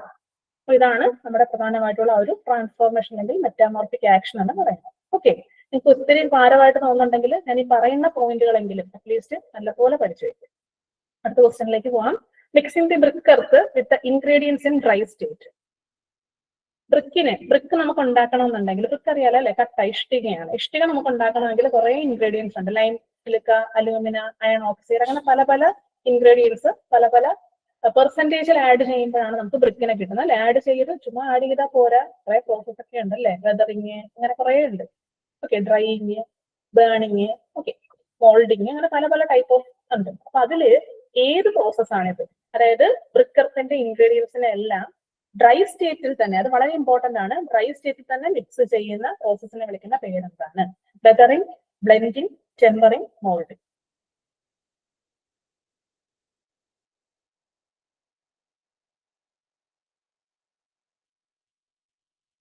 അറിയാവുന്ന കമന്റ് ചെയ്യാം കേട്ടോ. ഓക്കെ, വെതറിങ് എന്ന് വെച്ചാൽ ഫസ്റ്റ് പ്രോസസ് ആണ്. വെതറിങ് എന്ന് വെച്ചാൽ ഇത്രേ ഉള്ളൂ, നമ്മൾ കുഴിച്ചെടുക്കുന്ന ആ ഒരു ബ്രിക്കപ്പ് ഉണ്ടല്ലോ, കുഴിച്ചെടുക്കുന്ന മെറ്റീരിയൽ, മണ്ണ് അല്ലെങ്കിൽ ക്ലേ, ചെളി, അതിനെ നമ്മൾ സാധാ നമ്മുടെ വെയിലത്തൊക്കെ വെച്ച് ഉണക്കി, അതായത് അതിന്റെ ഒരു മീൻസ് വാട്ടർ കണ്ടന്റ് ഒക്കെ ഒരു യൂണിഫോം ആക്കുക. ഓക്കെ, ഉണക്കിയൊക്കെ എടുക്കുക, അതിനെ ഒരു സോഫ്റ്റനിങ് ചെയ്യുക. സോഫ്റ്റനിങ് ആണ് കറക്റ്റ് വേർഡ്. സോഫ്റ്റനിങ് ചെയ്തെടുക്കുന്ന പ്രോസസ്സിനെ വിളിക്കുന്ന പേരാണ് വെതറിങ് എന്ന് പറയുന്നത്. പിന്നെ അടുത്തത് ബ്ലെൻഡിങ്, ടെമ്പറിങ്, മോൾഡിങ് ഒക്കെ. മോൾഡിങ് അറിയായിരിക്കുമല്ലോ അല്ലെ, ബ്രിക്കിന്റെ ഷേപ്പിലേക്ക് മോൾഡ് ചെയ്തെടുക്കുക. പിന്നെ വരുന്നതാണ് ബ്ലെൻഡിങ്ങും ടെമ്പറിങ്ങും. ബ്ലെൻഡിങ് എന്ന് വെച്ചാലാണ് നമ്മുടെ ഈ ഒരു പ്രോസസ്, നമ്മുടെ ക്വസ്റ്റിനിൽ പറയുന്ന പ്രോസസ്സ് ബ്ലെൻഡിങ് എന്ന് പറയുന്നത് ഏതാണ്? ഡ്രൈ സ്റ്റേറ്റിൽ, വളരെ വളരെ ഇമ്പോർട്ടന്റ് ആണ് ഈ ഒരു വാക്ക്. ഡ്രൈ സ്റ്റേറ്റിൽ ഇൻഗ്രീഡിയൻസിനെ മിക്സ് ചെയ്യുന്ന പ്രോസസ് ആണ് ബ്ലെൻഡിങ്. അപ്പൊ ഡ്രൈ സ്റ്റേറ്റ് അല്ലെങ്കിലോ വെറ്റ് സ്റ്റേറ്റ് ആണ് അല്ലെ. അതായത് വാട്ടർ ആഡ് ചെയ്ത് മിക്സ് ചെയ്യുന്ന പ്രോസസ്സിനെ വിളിക്കുന്ന പേരാണ് ടെമ്പറിങ് എന്ന് പറയുന്നത്. വാട്ടർ ആഡ് ചെയ്യുന്ന പ്രോസസ്, വാട്ടർ വരുവാണെങ്കിൽ ടെമ്പറിങ് ആണ്. സോ നമ്മുടെ ആൻസർ എന്ത് വരും? ഡ്രൈ സ്റ്റേറ്റ് ആണെങ്കിൽ ബ്ലെൻഡിങ് ആണ്. ഓക്കെ, ഓർത്തിരിക്കുക. അടുത്ത ക്വസ്റ്റ്യനിലേക്ക് പോവാം. First class brick should have the minimum crushing strength not less than. First class ബ്രിക്കിനെ നമുക്ക് 4ആയിട്ട് ക്ലാസിഫൈ ചെയ്യാം. First class, second class, third class, fourth class. ഇവയുടെ എല്ലാം പ്രോപ്പർട്ടീസ് പഠിക്കണം. അതിൽ സ്ട്രെങ്ത് വെച്ചിട്ട് പറയുവാണെങ്കിൽ ഫസ്റ്റ് ക്ലാസ് ബ്രിക്കിന്റെ സ്ട്രെങ്ത് മിനിമം എത്ര വരെ ആവാം എന്നാണ്. Okay, 10.5 newton per metre square, 105 newton per mm square, 10.5 newton per mm square, 10.5 newton per centimetre square. Unit ശ്രദ്ധിക്കണം കേട്ടോ. ഓക്കെ, അപ്പോ നമ്മുടെ ഫസ്റ്റ് ക്ലാസ് ബ്രിക്കിന്റെ ഫസ്റ്റ് ക്ലാസ്, സെക്കൻഡ്, ഫോർത്ത് നമ്മൾ പറയാറില്ല. ഫസ്റ്റും സെക്കൻഡും തേർഡും ആണ് മെയിൻ ആയിട്ട് നമ്മൾ പറയാറുള്ളത്. സോ ഫസ്റ്റ് എന്ന് പറയുമ്പോൾ എന്താണ്? ഫസ്റ്റിന്റെ minimum crushing strength, answer correct ആണ്, കമന്റ് ചെയ്തേക്കുന്നത് 10.5 newton per mm square correct ആണ് മിനിമം. സെക്കൻഡ് ക്ലാസ് ബ്രിക്ക് ആണെങ്കിൽ എത്ര വരും? സെക്കൻഡ് ക്ലാസ് ബ്രിക്ക് ആണെങ്കിൽ 7 ആണ് കേട്ടോ. 7 ന്യൂട്ടൺ പെർ mm സ്ക്വയർ ആണ് മിനിമം. അടുത്തത് തേർഡ് ക്ലാസ് ബ്രിക്ക് ആണെന്നുണ്ടെങ്കിൽ ഇപ്പോൾ വീണ്ടും സ്ട്രെങ്ത് കുറയുമല്ലോ അല്ലെ. 3.5 കേട്ടോ, 3.5 ന്യൂട്ടൺ പെർ mm സ്ക്വയർ ആണ് മിനിമം. ഇനി ഒരു ബ്രിക്കിന് വേണ്ട മിനിമം ക്രഷിംഗ് സ്ട്രെങ്ത് എത്രയാണെന്ന് ചോദിച്ചാലും 3.5 ആണ് കേട്ടോ, എടുത്ത് ചോദിച്ചിട്ട്. ഓക്കെ, അപ്പൊ ഈ ഒരു 3 വാല്യൂസ് ജസ്റ്റ് ഒന്ന് ഓർത്ത്. ഓക്കെ, അപ്പൊ നമ്മുടെ ആൻസർ വരുന്നത് 10.5 ന്യൂട്ടൺ പെർ mm സ്ക്വയർ ആണ്. അടുത്ത ക്വസ്റ്റ്യനിലേക്ക് പോവാം. Mortar with bulk density over 22 kilonewton per meter cube used as.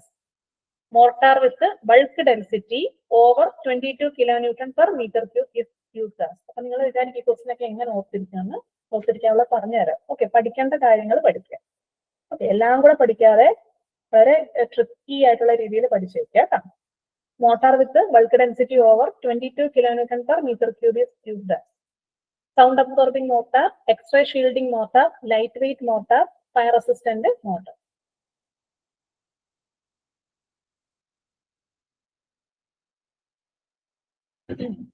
നിങ്ങൾ മോട്ടാറിന്റെ വെറൈറ്റികൾ പഠിക്കുമ്പോൾ അറ്റ്ലീസ്റ്റ് ഈ 4 പേരുകളെങ്കിലും പഠിച്ചു വെക്കുക. Sound absorbing, X-ray shielding, light weight, fire resistant. Okay, അപ്പോ സൗണ്ട് അബ്സോർബിങ് മോട്ടാറിന്റെ പ്രത്യേകത എന്താന്ന് വെച്ചാൽ ഈ ഒരു പ്രത്യേകത തന്നെ പഠിച്ചു വെക്കുക. വേറെ ഒന്നും നിങ്ങൾ പഠിക്കേണ്ട. ബൾക്ക് ഡെൻസിറ്റി, ഈ ഒരു മോട്ടാറിന്റെ ബൾക്ക് ഡെൻസിറ്റി എന്ന് പറയുന്നത് 6 മുതൽ 12 kilonewton per meter cube ആയിരിക്കും കേട്ടോ. ആ ഒരു പ്രോപ്പർട്ടി പഠിച്ചിട്ട് അങ്ങനെ ആയിരിക്കും ചോദിക്കുന്നത്. സൗണ്ട് അബ്സോർബിംഗ് മോട്ടാറിന്റെ bulk density 6 to 12 kilonewton per meter cube ആണ്. ഇനി എക്സ്റേ ഷീൽഡിംഗ് മോട്ടാർ കണ്ടല്ലോ അല്ലെ. എക്സ്റേ ഷീൽഡിംഗ് മോട്ടാറിന്റെ bulk density same. Bulk density എന്ന് പറയുന്നത് greater than 22 kilonewton per meter cube ആണ്.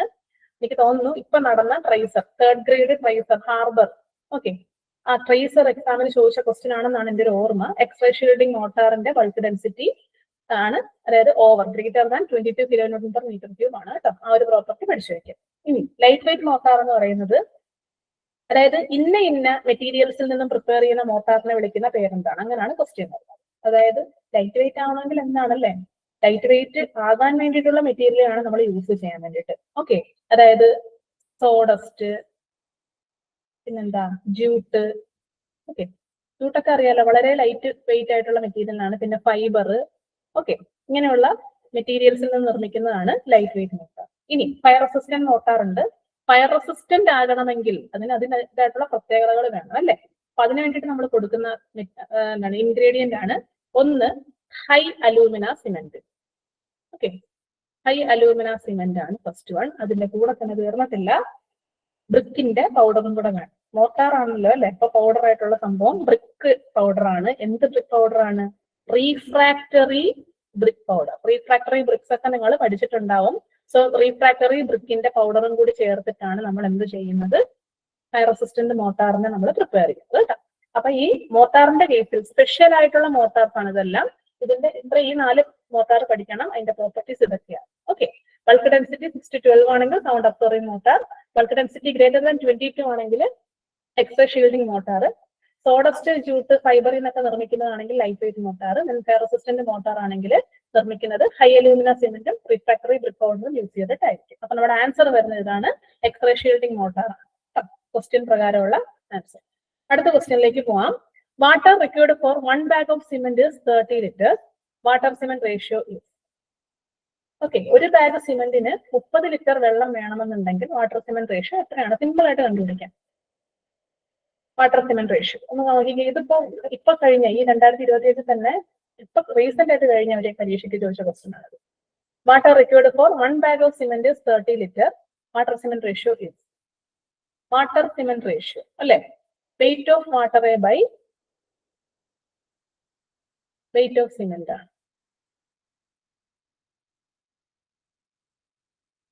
എന്ത് വരും? Weight of water 30 litre of water ആണല്ലേ. അപ്പൊ 30 ലിറ്റർ ആണ് വരുന്നത്. അപ്പൊ ബൾക്ക് ഡെൻസിറ്റി എന്ന് പറയുമ്പോൾ നമുക്ക് എന്ത് പറയാം?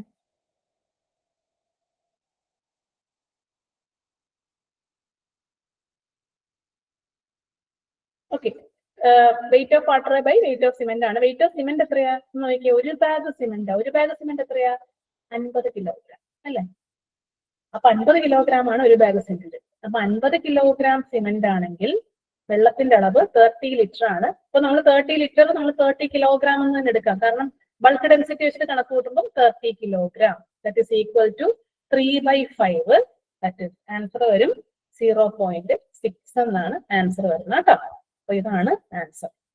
ഇങ്ങനത്തെ ക്വസ്റ്റ്യൻ ഒക്കെ പ്രതീക്ഷിക്കാം കേട്ടോ. വാട്ടർ സിമെന്റ് റേഷ്യോ കണ്ടുപിടിക്കാൻ വേണ്ടിയിട്ട് ഒരു ബാഗ് സിമെന്റ് 50 കിലോഗ്രാം ആണ് വെയിറ്റ്. അങ്ങനെയാണെങ്കിൽ 30 ലിറ്റർ ആണ് യൂസ് ചെയ്യുന്നതെങ്കിൽ എത്രയാണ് വാട്ടർ സിമെന്റ് റേഷ്യോ? വെള്ളത്തിന്റെ അളവ് ബൈ സിമെന്റിന്റെ അളവ് അല്ലെ. അതാണ് നമ്മുടെ വാട്ടർ സിമെന്റ് റേഷ്യോ എന്നത് 0.6 എന്ന് പറയും. അടുത്ത ക്വസ്റ്റ്യനിലേക്ക് പോവാം. The defect in timber which indicates soft tissue or skin which covers the wound of a tree. ടിമ്പറിന്റെ ഡിഫക്ട്സിൽ നിന്നും ഒരു ക്വസ്റ്റ്യൻ എന്തായാലും വരും. ഓക്കെ, ടിമ്പറിന്റെ ഡിഫക്റ്റിൽ നിന്നും. ഡിഫക്ട് കുറെ ഉണ്ട്.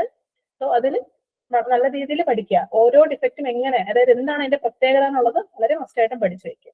So defect in timber which indicate soft tissue or skin which covers the wound of a tree. അതായത് ഒരു ട്രീയുടെ ഒരു മുറിവ് അല്ലെങ്കിൽ നമ്മൾ ജസ്റ്റ് ഒരു വെട്ട് കൊടുക്കുകയാണ്, അല്ലെങ്കിൽ ഒരു ഭാഗം മുറിഞ്ഞു പോയെങ്കിൽ അവിടെ വേറെ ടിഷ്യൂ കൊണ്ട് കവർ ചെയ്യുന്ന ആ ഒരു ഡിഫക്റ്റിനെ വിളിക്കുന്ന പേരെന്താണ്? Bells, ട്രക്സിനസ്, ഫോക്സിനസ്, callus.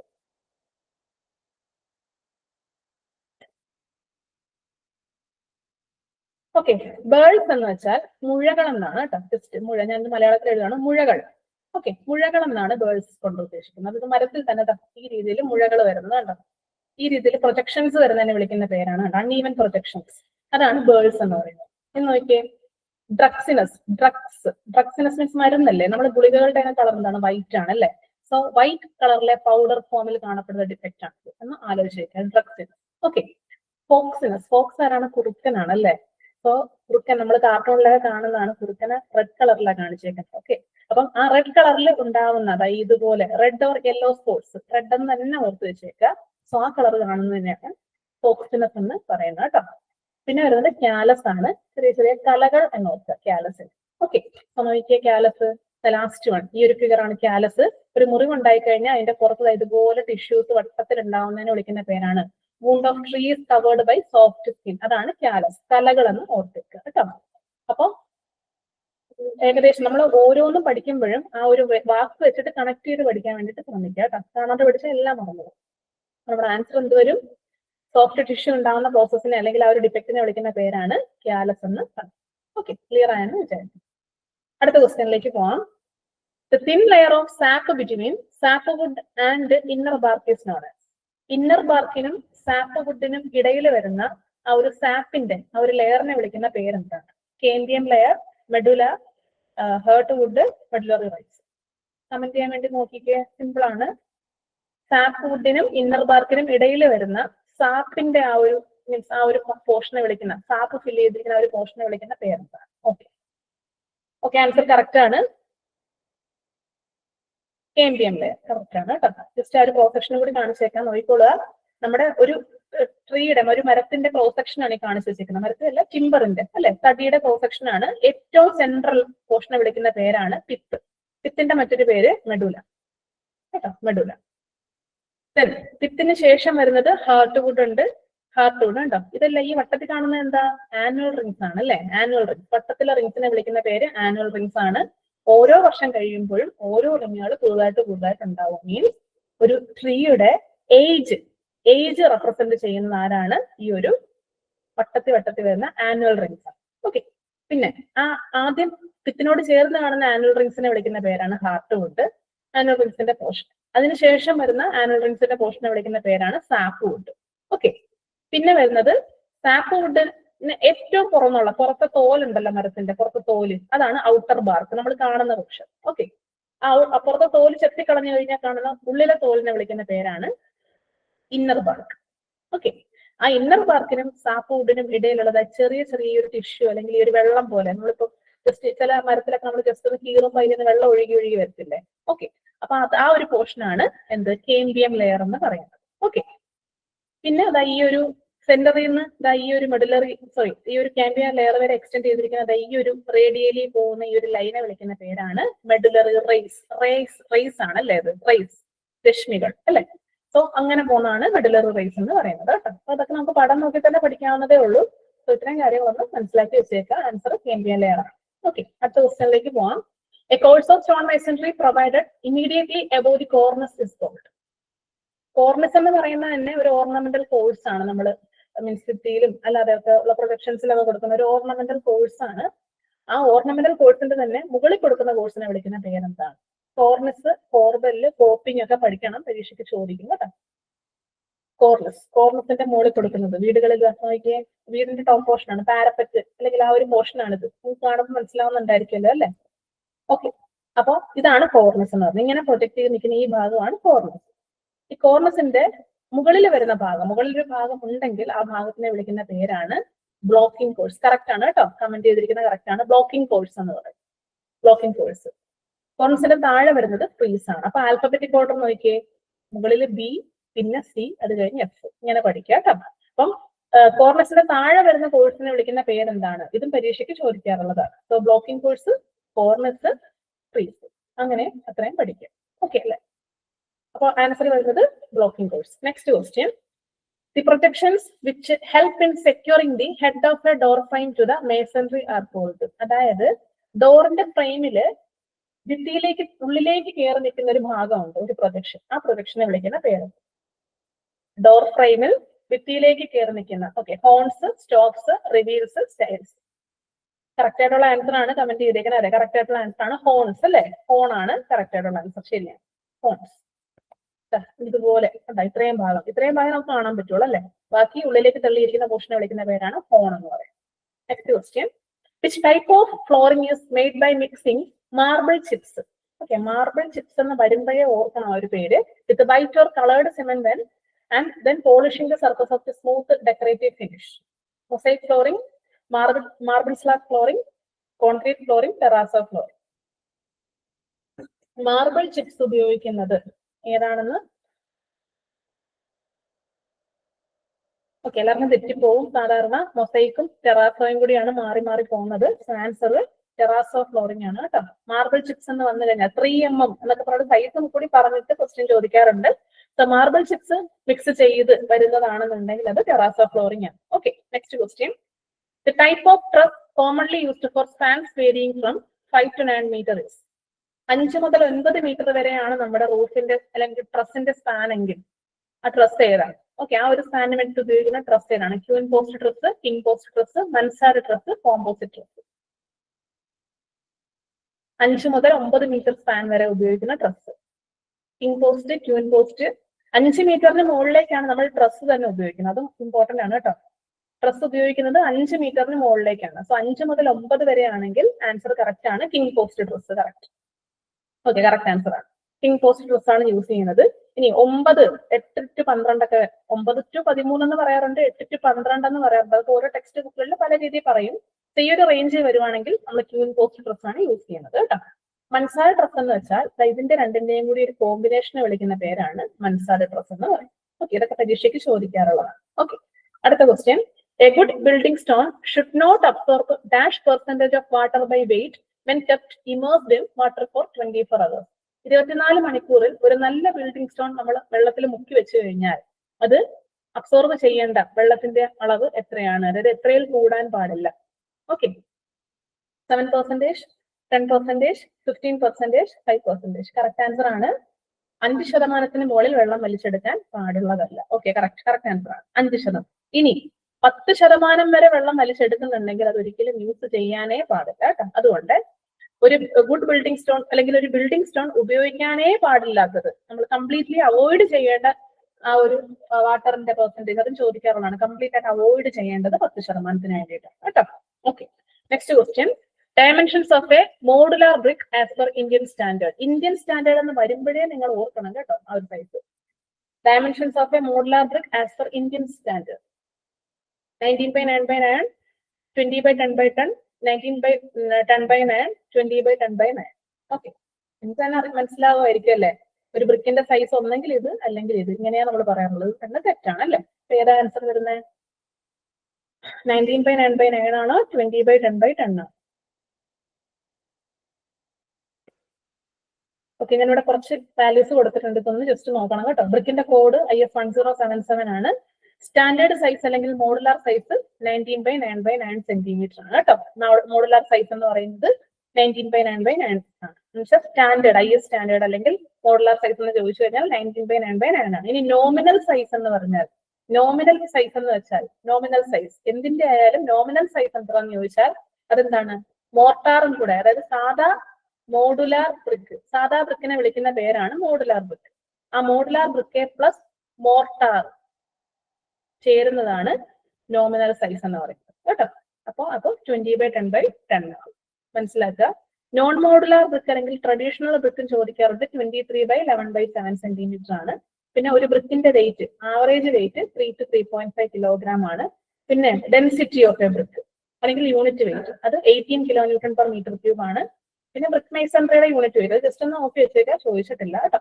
അപ്പൊ ഇത്രയും കാര്യങ്ങളൊന്ന് ഓർത്ത് വെക്കുക. സ്റ്റാൻഡേർഡ് സൈസ് എന്നോ മോഡുലാർ സൈസ് എന്നോ മോഡുലാർ ബ്രിക്കിന്റെ സ്റ്റാൻഡേർഡ് സൈസ് എന്നോ ഒക്കെ ചോദിച്ചു കഴിഞ്ഞാൽ 19/9/9 ആണ്. നോമിനൽ എന്നൊരു വാക്ക് വന്നു കഴിഞ്ഞാൽ മോർട്ടാർ ആഡ് ചെയ്യുന്ന സൈസ് ആയിട്ട് കേട്ടോ.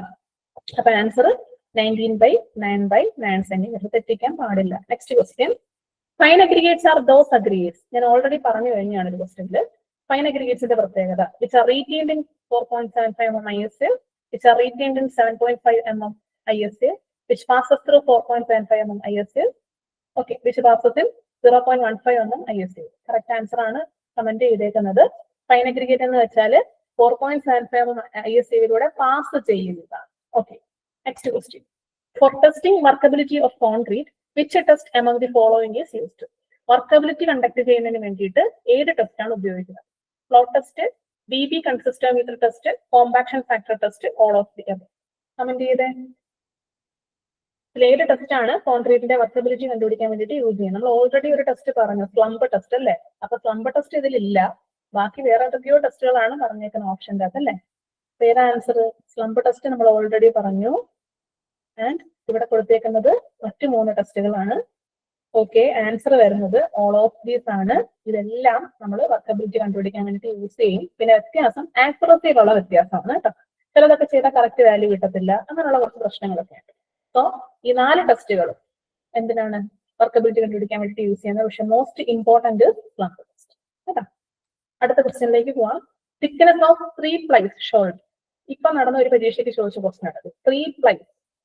3 പ്ലൈസിന്റെ തിക്നെസ്സുകൾ എങ്ങനെയൊക്കെയാണ് നമ്മൾ എടുക്കുന്നത്? 3 പ്ലൈസിന്റെ 3 പ്ലൈസ് ഉണ്ട്, 5 പ്ലൈസ് ഉണ്ട്, 7 പ്ലൈസ് ഉണ്ട്. ഓക്കെ, ഈ രീതിയിലാണ് നമ്മൾ കൊടുക്കാറുള്ളത്. തിക്നെസ് ഓഫ് പ്ലൈസ് നമുക്കറിയാം. പ്ലൈസ് എന്ന് വെച്ചാൽ എന്താ ഉദ്ദേശിക്കുന്നത്? പ്ലൈവുഡ് ആണ് കേട്ടോ. പ്ലൈവുഡ് അറിയാലോ എല്ലാവർക്കും അല്ലെ. പ്ലൈവുഡിനാണ് പ്ലൈസ് എന്നൊക്കെ പറയുന്നത്. 3 പ്ലൈസ് എന്ന് വെച്ചാൽ അത് ഏതൊക്കെ സൈസിൽ അല്ലെങ്കിൽ ഏതൊക്കെ തിക്നെസ്സിലാണ് അവൈലബിൾ ആയിട്ടുള്ളത്? 3 പ്ലൈസ് ഉണ്ട്, 5 പ്ലൈസ് ഉണ്ട്, 7 പ്ലൈസ് ഉണ്ട്, 9 പ്ലൈസ് ഉണ്ട്, 11 പ്ലൈസ് ഉണ്ട്. ഇങ്ങനെയാണ് പോകുന്നത് കേട്ടോ. 3 പ്ലൈസ് ആണെങ്കിൽ പരീക്ഷയ്ക്ക് അപ്പൊ നിങ്ങൾക്ക് ഇതെല്ലാം പഠിക്കണ്ട, ഇത് രണ്ടും പ്രധാനമായിട്ട് പഠിച്ചു വയ്ക്കുക. ഇതാണ് എപ്പോഴും പരീക്ഷയ്ക്ക് വരാറുള്ളത്. 3 പ്ലൈസ് ആണെങ്കിൽ സൈസ് പറയാം, പഠിക്കാൻ എളുപ്പമാണ്. 3, 4, 5, 6 ഇത്രയും മില്ലിമീറ്റർ തിക്നെസ്സുകൾ അവൈലബിൾ ആണ് 3 പ്ലൈസ്. ഇനി 5 പ്ലൈസ് ആണെങ്കിൽ സ്റ്റാർട്ട് ചെയ്യുന്നത് 5 തന്നെ. 5, 6, 7 ഇല്ല, 8, 9. കേട്ടോ. ഇത് രണ്ടും മസ്റ്റ് ആയിട്ടും പഠിച്ചു. ഓക്കെ, ബാക്കിയെല്ലാം ഉണ്ട്. 7 വരുമ്പോൾ 9, 12, 15, 16 ആണ് കേട്ടോ. അപ്പം നമ്മൾ ഒത്തിരി പഠിച്ചു വെക്കേണ്ട, പക്ഷെ ഈ ആദ്യത്തെ രണ്ടെണ്ണം വളരെ പ്രധാനമായിട്ടും പഠിച്ചു വെക്കുക. 3, 4, 5, 6 5, 6, 7 ഇല്ലാതെ 8, 9. ഓക്കെ, അപ്പൊ നമ്മുടെ ആൻസർ വരുന്നത് ഓപ്ഷൻ എ ആണ്. 3, 4, 5, 6. ഇത് എക്സാമിന് ചോദിച്ചു, 2025 തന്നെ നടന്ന ഒരു എക്സാമിന് ചോദിച്ചു. അടുത്ത question, apparatus used for testing soundness of cement. സിമെന്റിന്റെ സൗണ്ട്നെസ് ടെസ്റ്റ് കണ്ടുപിടിക്കാൻ വേണ്ടിയിട്ട്, സൗണ്ട്നെസ് കണ്ടുപിടിക്കുന്നത് ലൈമിന്റെ എക്സ്പാൻഷൻ, അതായത് ലൈം എക്സസ് ആണെന്നുണ്ടെങ്കിൽ സിമെന്റിന് കൂടുതൽ എക്സ്പാൻഷൻ സംഭവിക്കും ഓവറായിട്ട്. അപ്പൊ എക്സ്പാൻഷൻ സംഭവിച്ചാൽ ക്രാക്ക് വരും അല്ലെ. അപ്പൊ അങ്ങനെ ലൈം കണ്ടന്റ് കൂടുതലാണോ എന്ന് കണ്ടുപിടിക്കാൻ വേണ്ടിയിട്ടുള്ള ടെസ്റ്റ് ആണ് സൗണ്ട്നെസ് ടെസ്റ്റ് എന്ന് പറയുന്നത്. അപ്പൊ ഏത് അപ്പാരറ്റസ് ആണ് അതിന് വേണ്ടിയിട്ട് യൂസ് ചെയ്യുന്നത്? ഓക്കെ, കറക്റ്റ് ആൻസർ ആണ് കേട്ടോ. ലേ ഷാറ്റ്ലിയർ അപ്പാരറ്റസ് ആണ് നമ്മൾ കണ്ടുപിടിക്കുന്നത്, യൂസ് ചെയ്യുന്നത് എന്തിന്? സൗണ്ട്നെസ് ടെസ്റ്റ് കണ്ടുപിടിക്കാൻ വേണ്ടിയിട്ട്, സൗണ്ട്നെസ്സിന് വേണ്ടിയിട്ട്. വിക്കറ്റ് അപ്പാരറ്റസ് അറിയാലോ എന്തിനാ യൂസ് ചെയ്യുന്നത് അല്ലേ? സെറ്റിംഗ് ടൈം കണ്ടുപിടിക്കാനും കൺസിസ്റ്റൻസിക്ക് വേണ്ടിയിട്ടൊക്കെ വിക്കറ്റ് അപ്പാരറ്റസ് ആണ് യൂസ് ചെയ്യുന്നത്. പിന്നെ എയർ പെർമേബിലിറ്റി അപ്പാരറ്റസ് അറിയാലോ, സർഫസ് ഏരിയ പോലെയുള്ള ഫൈനസ് കണ്ടുപിടിക്കാൻ വേണ്ടിയിട്ട് യൂസ് ചെയ്യുന്നതാണ് അല്ലേ. അപ്പൊ ആൻസർ ലേ ഷാറ്റ്ലിയർ അപ്പാരറ്റസ് ആണ്. അടുത്ത ക്വസ്റ്റ്യനിലേക്ക് പോകാം. The minimum stripping time of soffit former to beams. Very very important question. കാരണം എല്ലാ പരീക്ഷകൾക്കും ഒരു ക്വസ്റ്റ്യൻ ഇതിൻ്റെ അകത്ത് ഉറപ്പായിട്ടും കാണും, കുറെ പേര് തെറ്റിച്ചിട്ടുണ്ട്. Minimum stripping time for soffit former to beams. Beam ആണ് കേട്ടോ, ബീം ആണ്.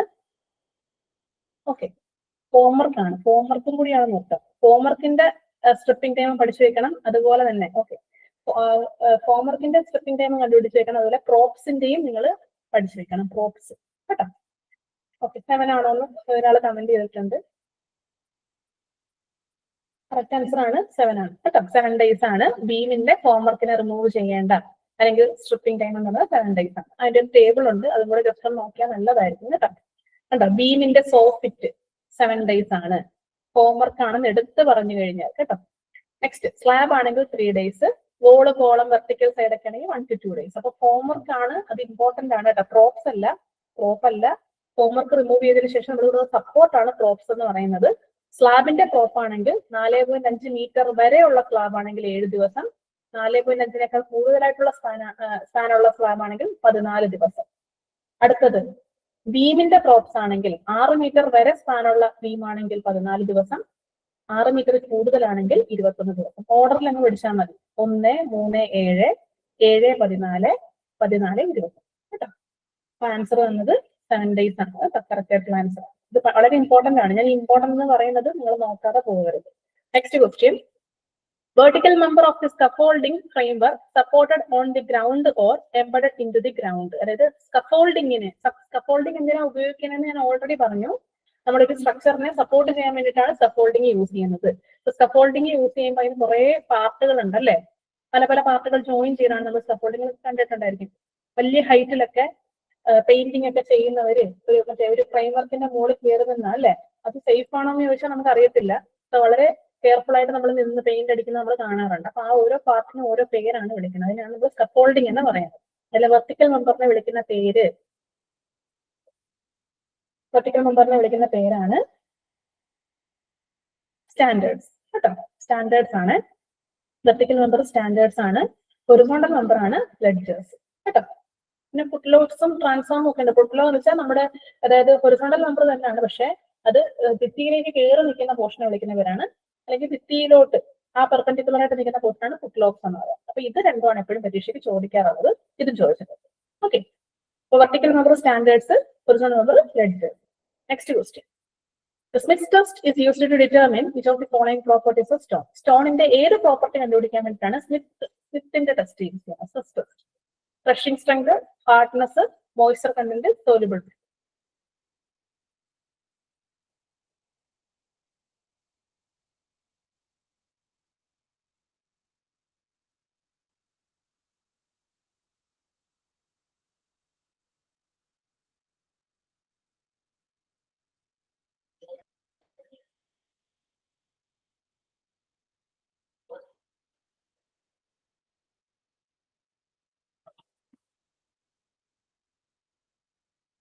ഓക്കെ, ആൻസർ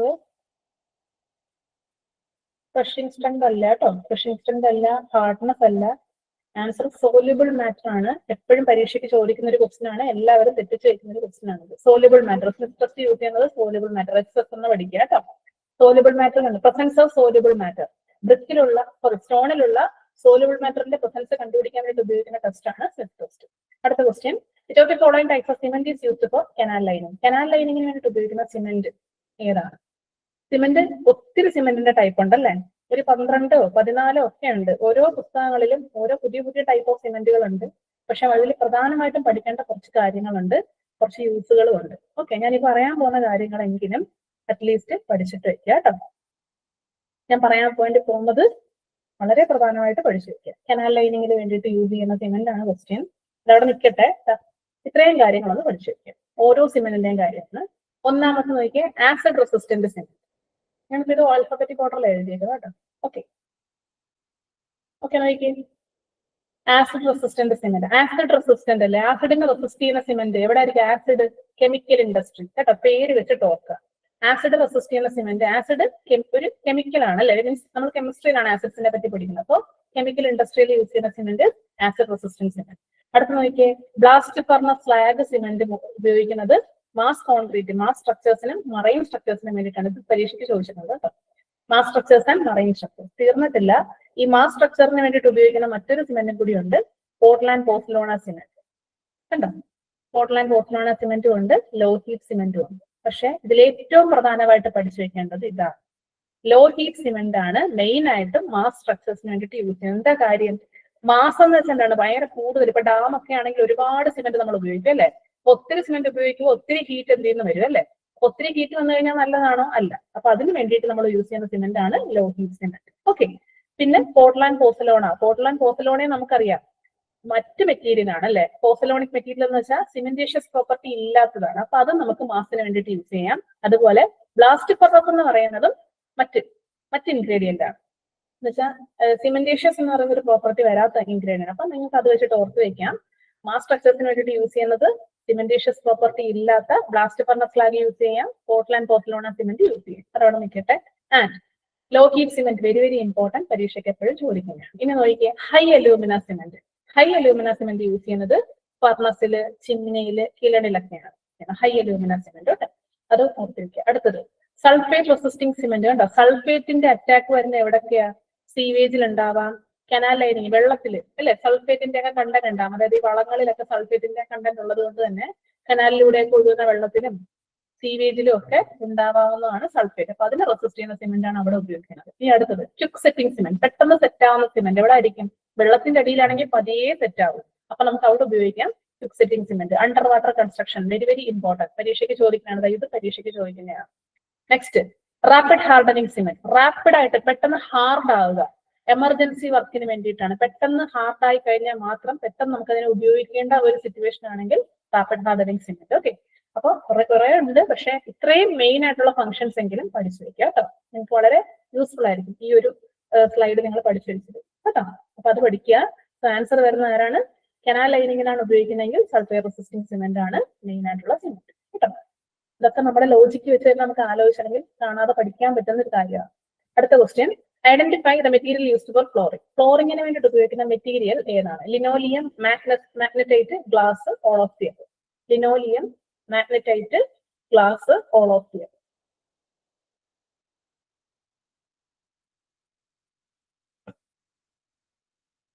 ആൻസർ എല്ലാം നമുക്ക് ഉപയോഗിക്കാം കേട്ടോ ഫ്ലോറിംഗിന് വേണ്ടിയിട്ട്.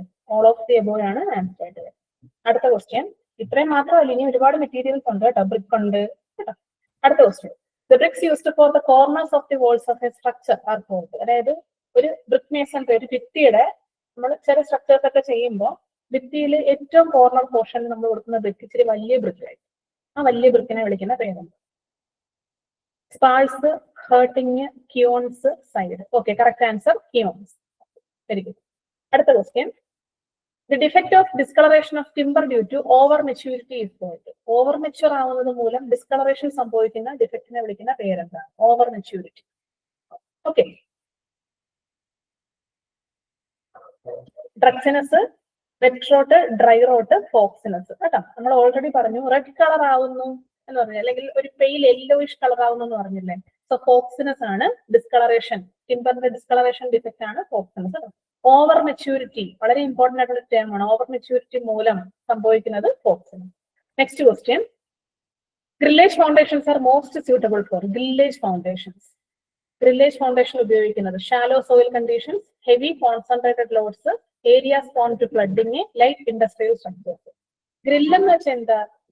കുറെ കമ്പികൾ ഇങ്ങനെ അല്ലെ, പിന്നെ കുറെ കമ്പികൾ ഇങ്ങനെ അല്ലെ. അപ്പൊ കമ്പികള് ക്രോസ് ആയിട്ട് വെക്കുമ്പോൾ എന്ത് സംഭവിക്കും? സ്ട്രെങ്ത് കൂടും എന്ന് ഓർക്കുക. ജസ്റ്റ് ഞാൻ നിങ്ങൾക്ക് ഓർക്കാൻ വേണ്ടിയിട്ട് മാത്രം പറയുന്ന കാര്യമാണ് ഇത്, അങ്ങനല്ല. ഓക്കെ, അപ്പൊ ഇങ്ങനെ നമ്മൾ ക്രോസ് ആയിട്ട് വെച്ച് കഴിയുമ്പോൾ എന്ത് സംഭവിക്കും? സ്ട്രെങ്ത് കൂടും അല്ലെ. അപ്പം ഗ്രില്ലേജ് ഫൗണ്ടേഷൻ ഉപയോഗിക്കുന്ന എന്തിനു വേണ്ടിയിട്ടാണെന്ന് നമുക്ക് ഓർത്തിരിക്കാം.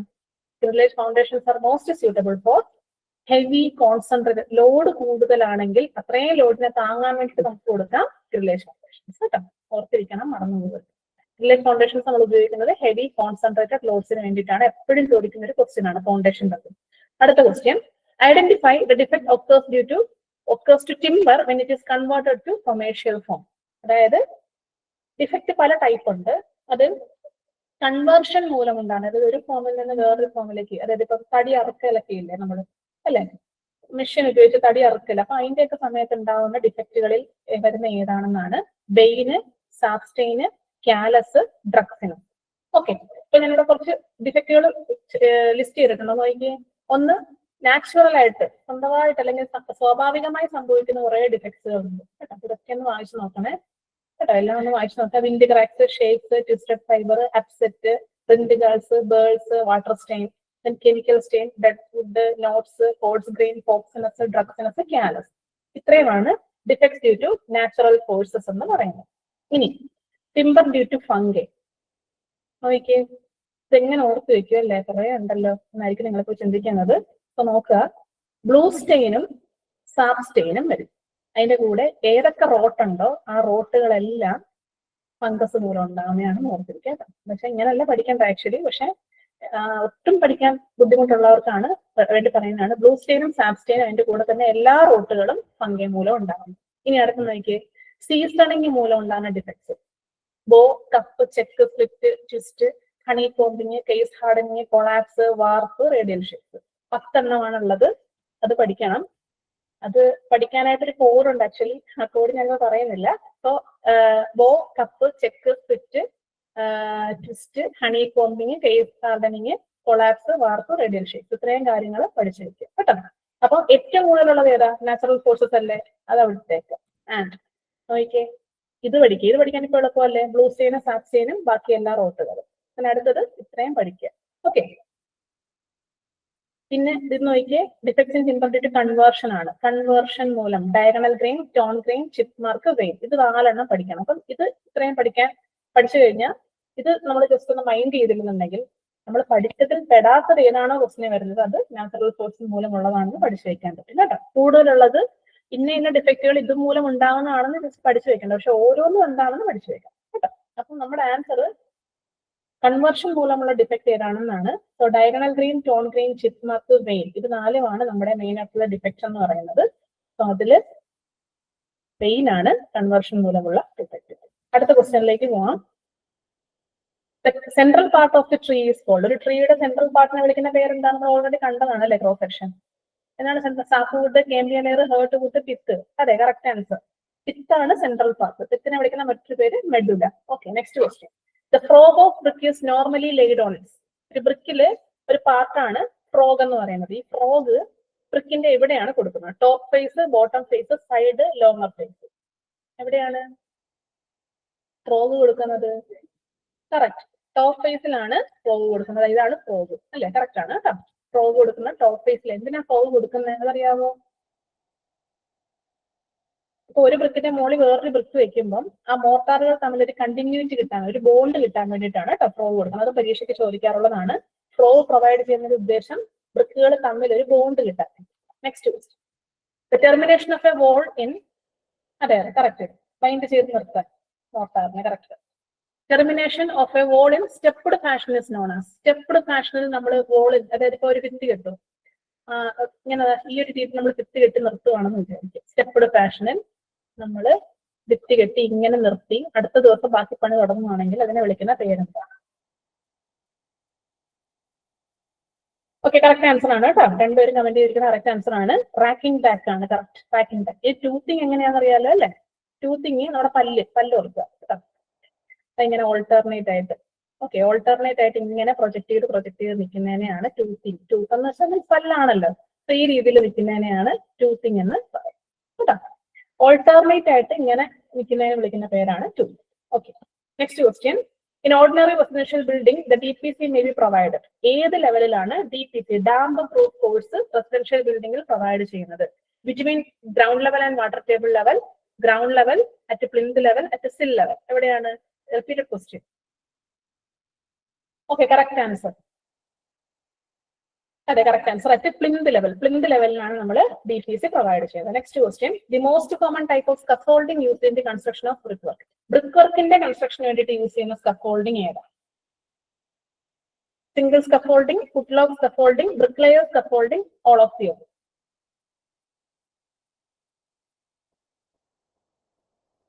ബ്രിക്ക് വർക്ക് എന്ന് കേൾക്കുമ്പോഴേ നിങ്ങൾക്ക് അറിയാമായിരിക്കും അല്ലേ? അതെ, ബ്രിക്ക് വർക്ക് എന്ന് കേൾക്കുമ്പോഴേ അറിയാം, ബ്രിക്ക് ലെയർ സ്കഫോൾഡിംഗ് ആയിരിക്കും. Brick layer scaffolding is also known as single scaffolding, also known as footlock scaffolding. അപ്പൊ ഇത് മൂന്നും ഒരു സാധനം തന്നെയാണ്.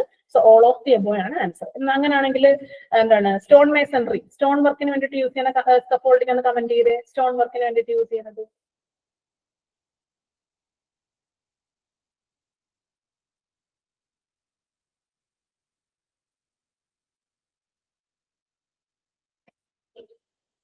അറിയില്ലേ?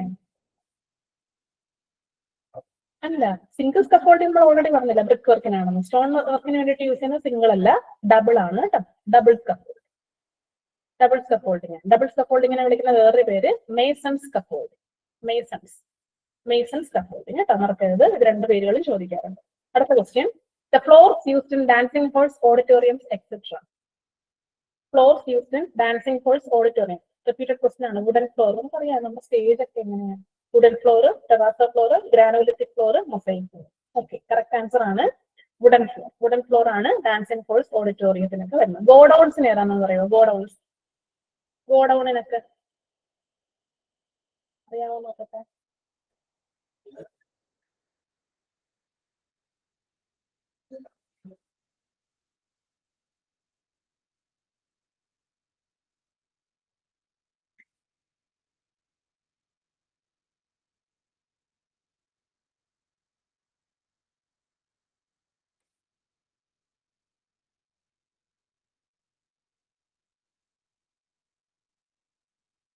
ഓക്കെ, ആരും പറഞ്ഞില്ല, ജസ്റ്റ് കണ്ടുപിടിക്കുക കേട്ടോ. ഒരു ക്വസ്റ്റ്യൻ ആണ് നമുക്കുള്ള. അടുത്ത last question. The moisture content of timber after seasoning. Very very important question. ഇത് തെറ്റിപ്പോകുന്ന ഒരു ക്വസ്റ്റ്യൻ ആണ് ചിലർക്കെങ്കിലും. The moisture content of timber after